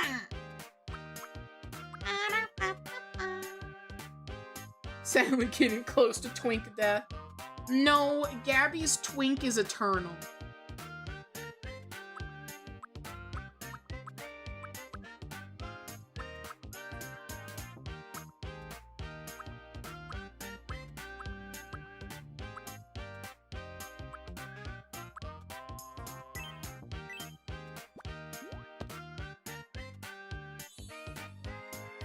How much is this game? This was... I pre-ordered it for I 60. feel a bit I more think. like myself. So... I think it's still $60 on Switch.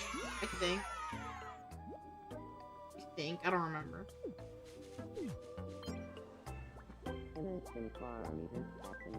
You have soul. What you doing, buddy? Something on your mind. If you had a pet raccoon, what would you name it? Oni-sama?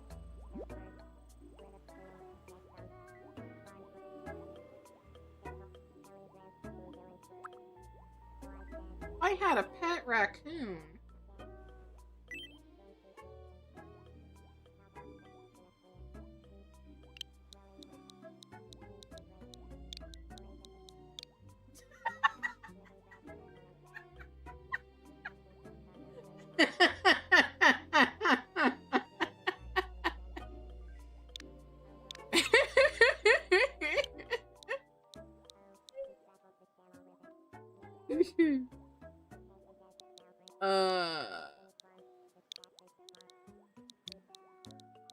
Sir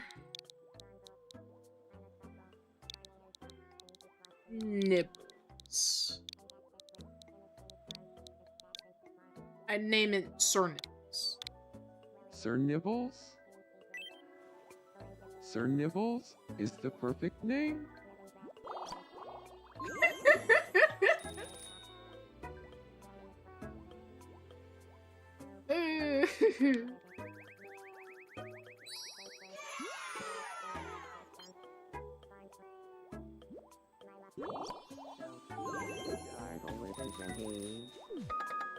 Huh?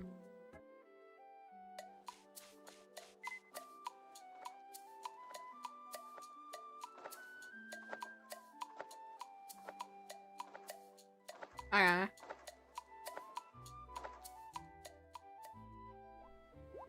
How about trading a plan?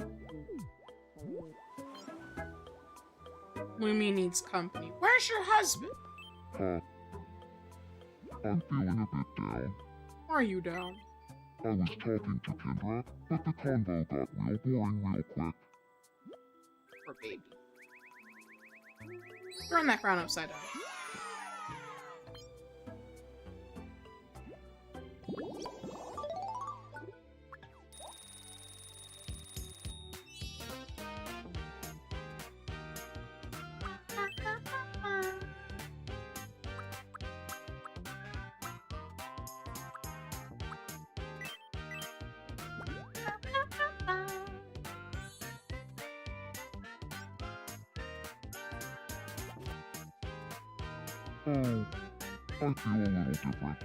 Oh, I feel a little different. I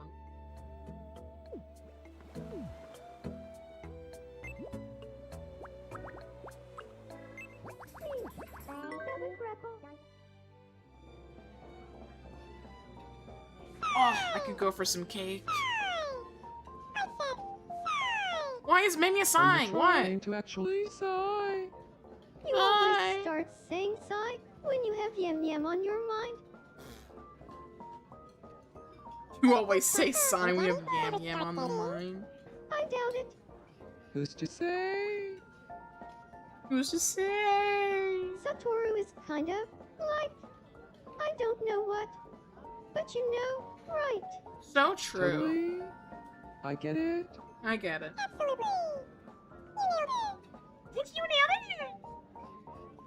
You've gotta hear what I have to say about pissing on chat. I She don't said it, not wanna me. do anything. That's so. Oh my. That's so canon. Mimi would absolutely be like, "Ooh, I love pissing on chat." Huh? Uo, honey, let's play no repeats with a group. No repeats. Food. Creamy stew. Creamy. Of course he said creamy Instant stew. noodle. That's his favorite. He loves creamy things. Korean chili pepper. Chili prawns.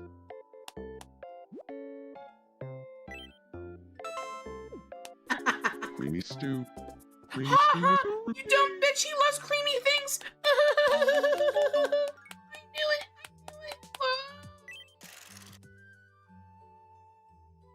That's what I thought. Congratulations, you won.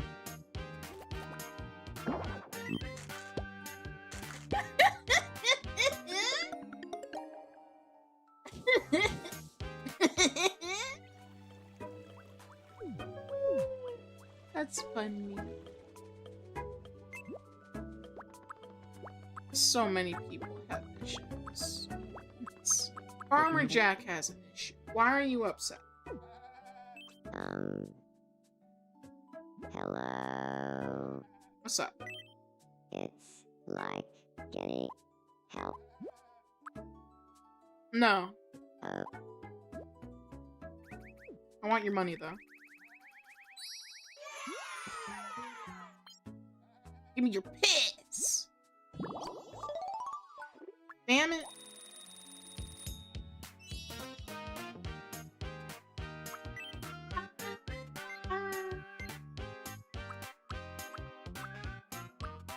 Should have him walk like a model, because that would be funny. Or walk cutely, because it would be really funny.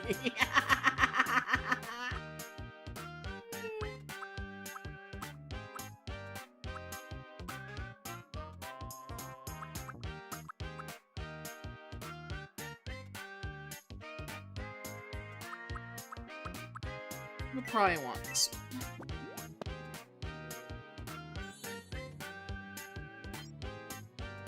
All these little weirdos gave me flash checks my faces. it's like I feel a bit more like myself. Have you seen Michael? Michael! Michael! No. I haven't. There's something going on with music. Lol. Is this some kind of bit? Gravity wins again. Gravity wins again! Michael! Not a moment, Don't James. leave me in here, Michael! Wait, Michael! oh, you're actually helping me. My nibbler, please tell no one this happened to me. Of course I'd help you.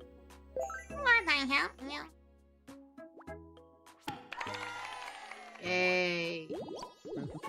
They're friends. Shimori's having an issue. But what's going on, baby? Ahoy hoy, Oni-sama. What do you want? I want to be friends with Kendra. And you're so cute! What Ew! should we talk about? I know just the thing. What did you have in mind?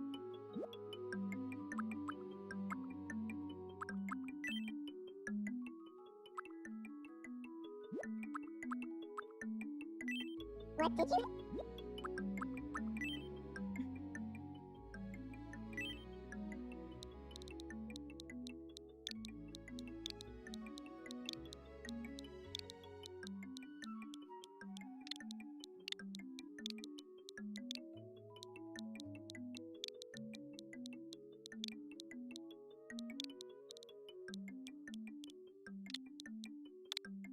Crime statistics?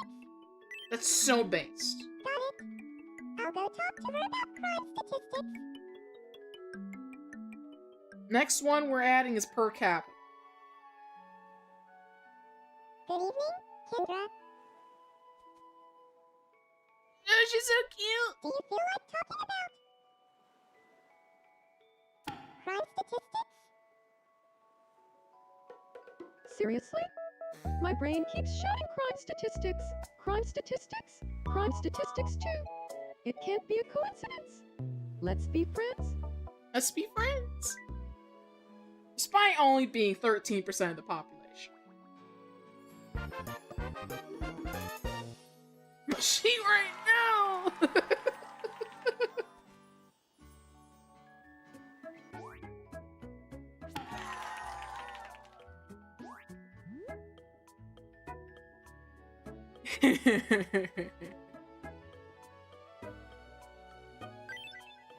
Kendra and I are both thinking about crime statistics all the time. So now we're friends? Yes! Feels like Shimoi and I were fated to become friends. Everyone's leveling up, goddamn!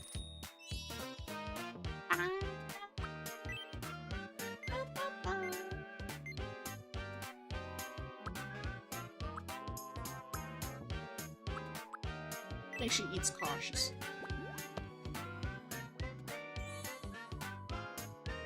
Statistics. I feel like I'm becoming my true self more and more. True. They're so cute. Toru has an issue, and that's unbased. Howdy nibblers. Howdy. Got a sec? I wanna chat. Sure. You know those villains that show up in movies or comics? Could you tell me one villain that left an impression on you, Oni-sama? A villain that left an impression.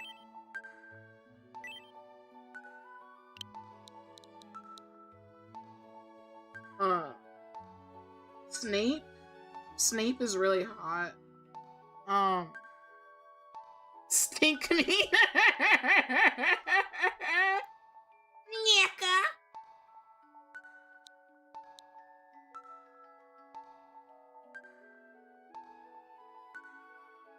I want to go with Snape.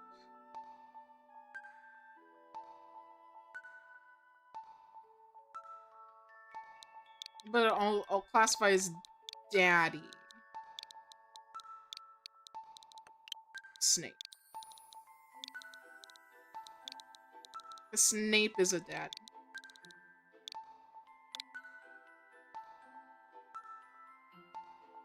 Actually, what? Can I go back?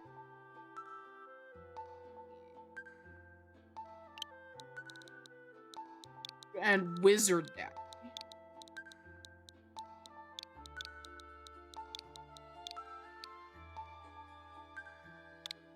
Wizard Daddy Snape. Yeah. You? Even the name Wizard Daddy Snape sounds wrong to me.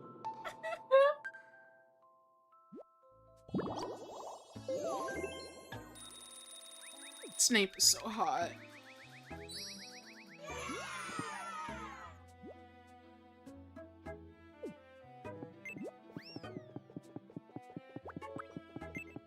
Winters has an issue. Yo, bring it in. Oni-sama. You want? I could really go for a seafood dish. Yeah. Yum. Yum.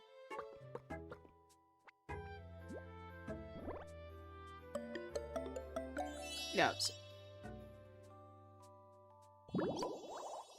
Yes, Winters.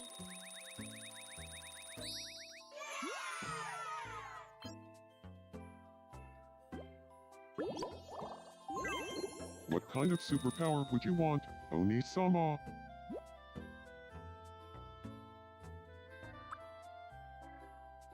See, I would go with one of these. I'm gonna make something funny.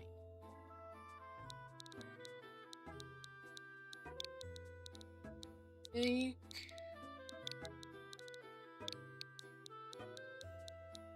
EP...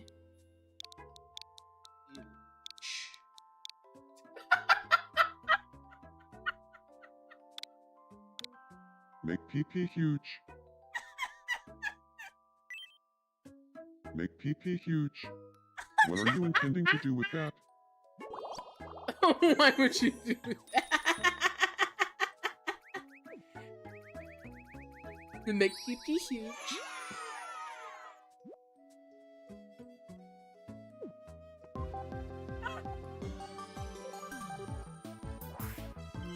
We interrupt to bring you some breaking news. We've just received some wonderful news. It's being reported that 20 types of island lingo are now being used on Deluluco. Overjoyed residents have been talking all day, saying things like, "Nobody can stop us from talking with all these new things to say." In recognition of this, Oni-sama will be presented with a silver speech bubble. Thanks for watching. I'm Akko, and you're up to date. Thanks, Akko. It's very fitting.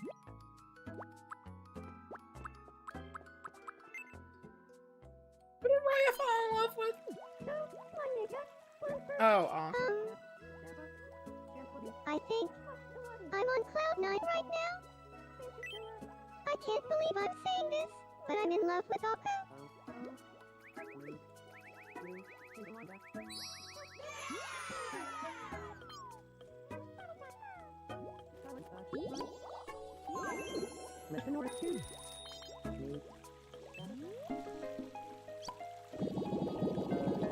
Let's take out all the pigs!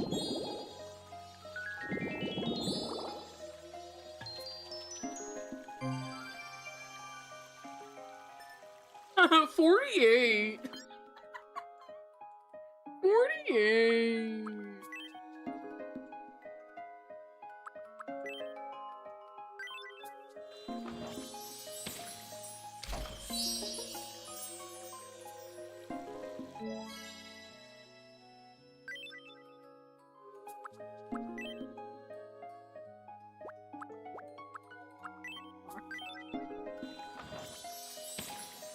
Kissing the fountain is a good thing. Yeah.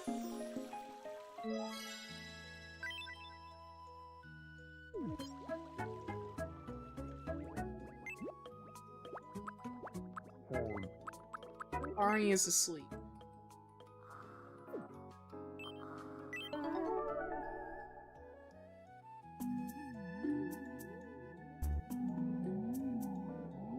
Oh god.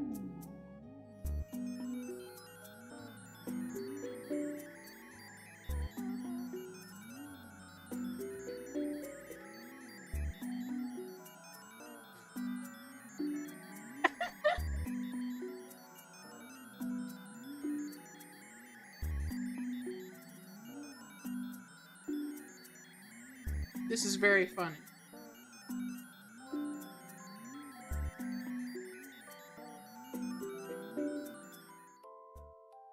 Okay.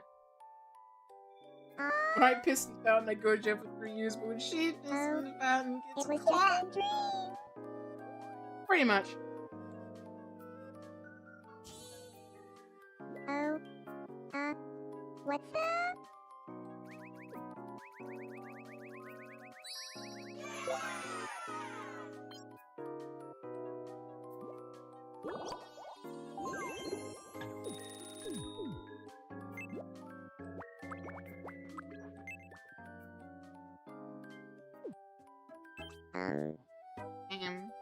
Good evening.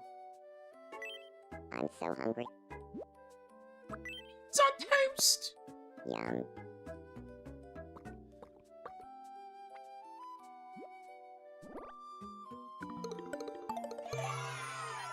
He loves it.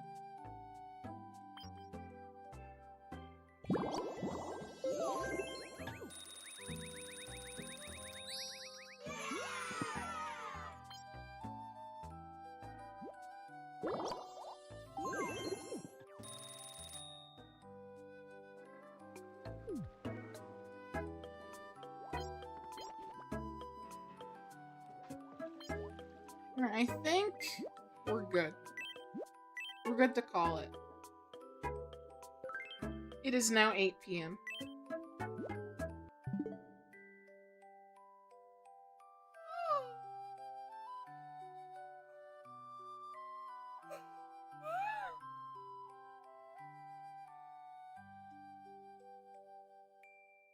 In such a short amount of time, we added so many things, like crime statistics, and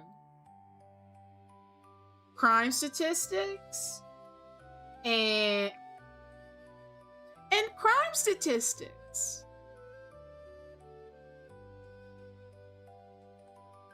You find someone to raid. Tell them about per capita. I'll make sure to tell the means about per capita.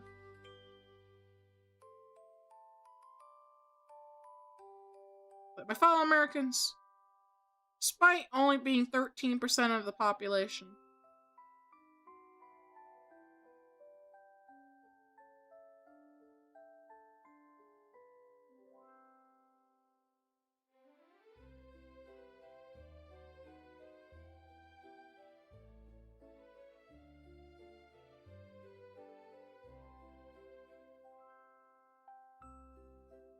Mommy didn't call Bolt gay, which is a sadness. Don't worry, you'll get him next time.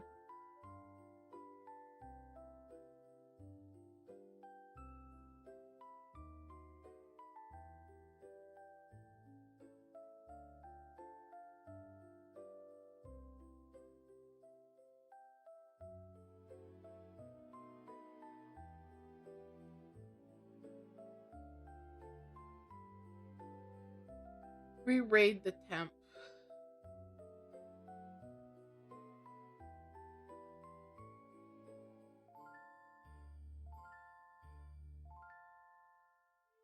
Besides that, that's it.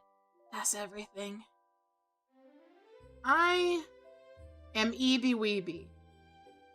I'm so tired. I've had a day. I sang. I read so much. My throat tired. I'm tired.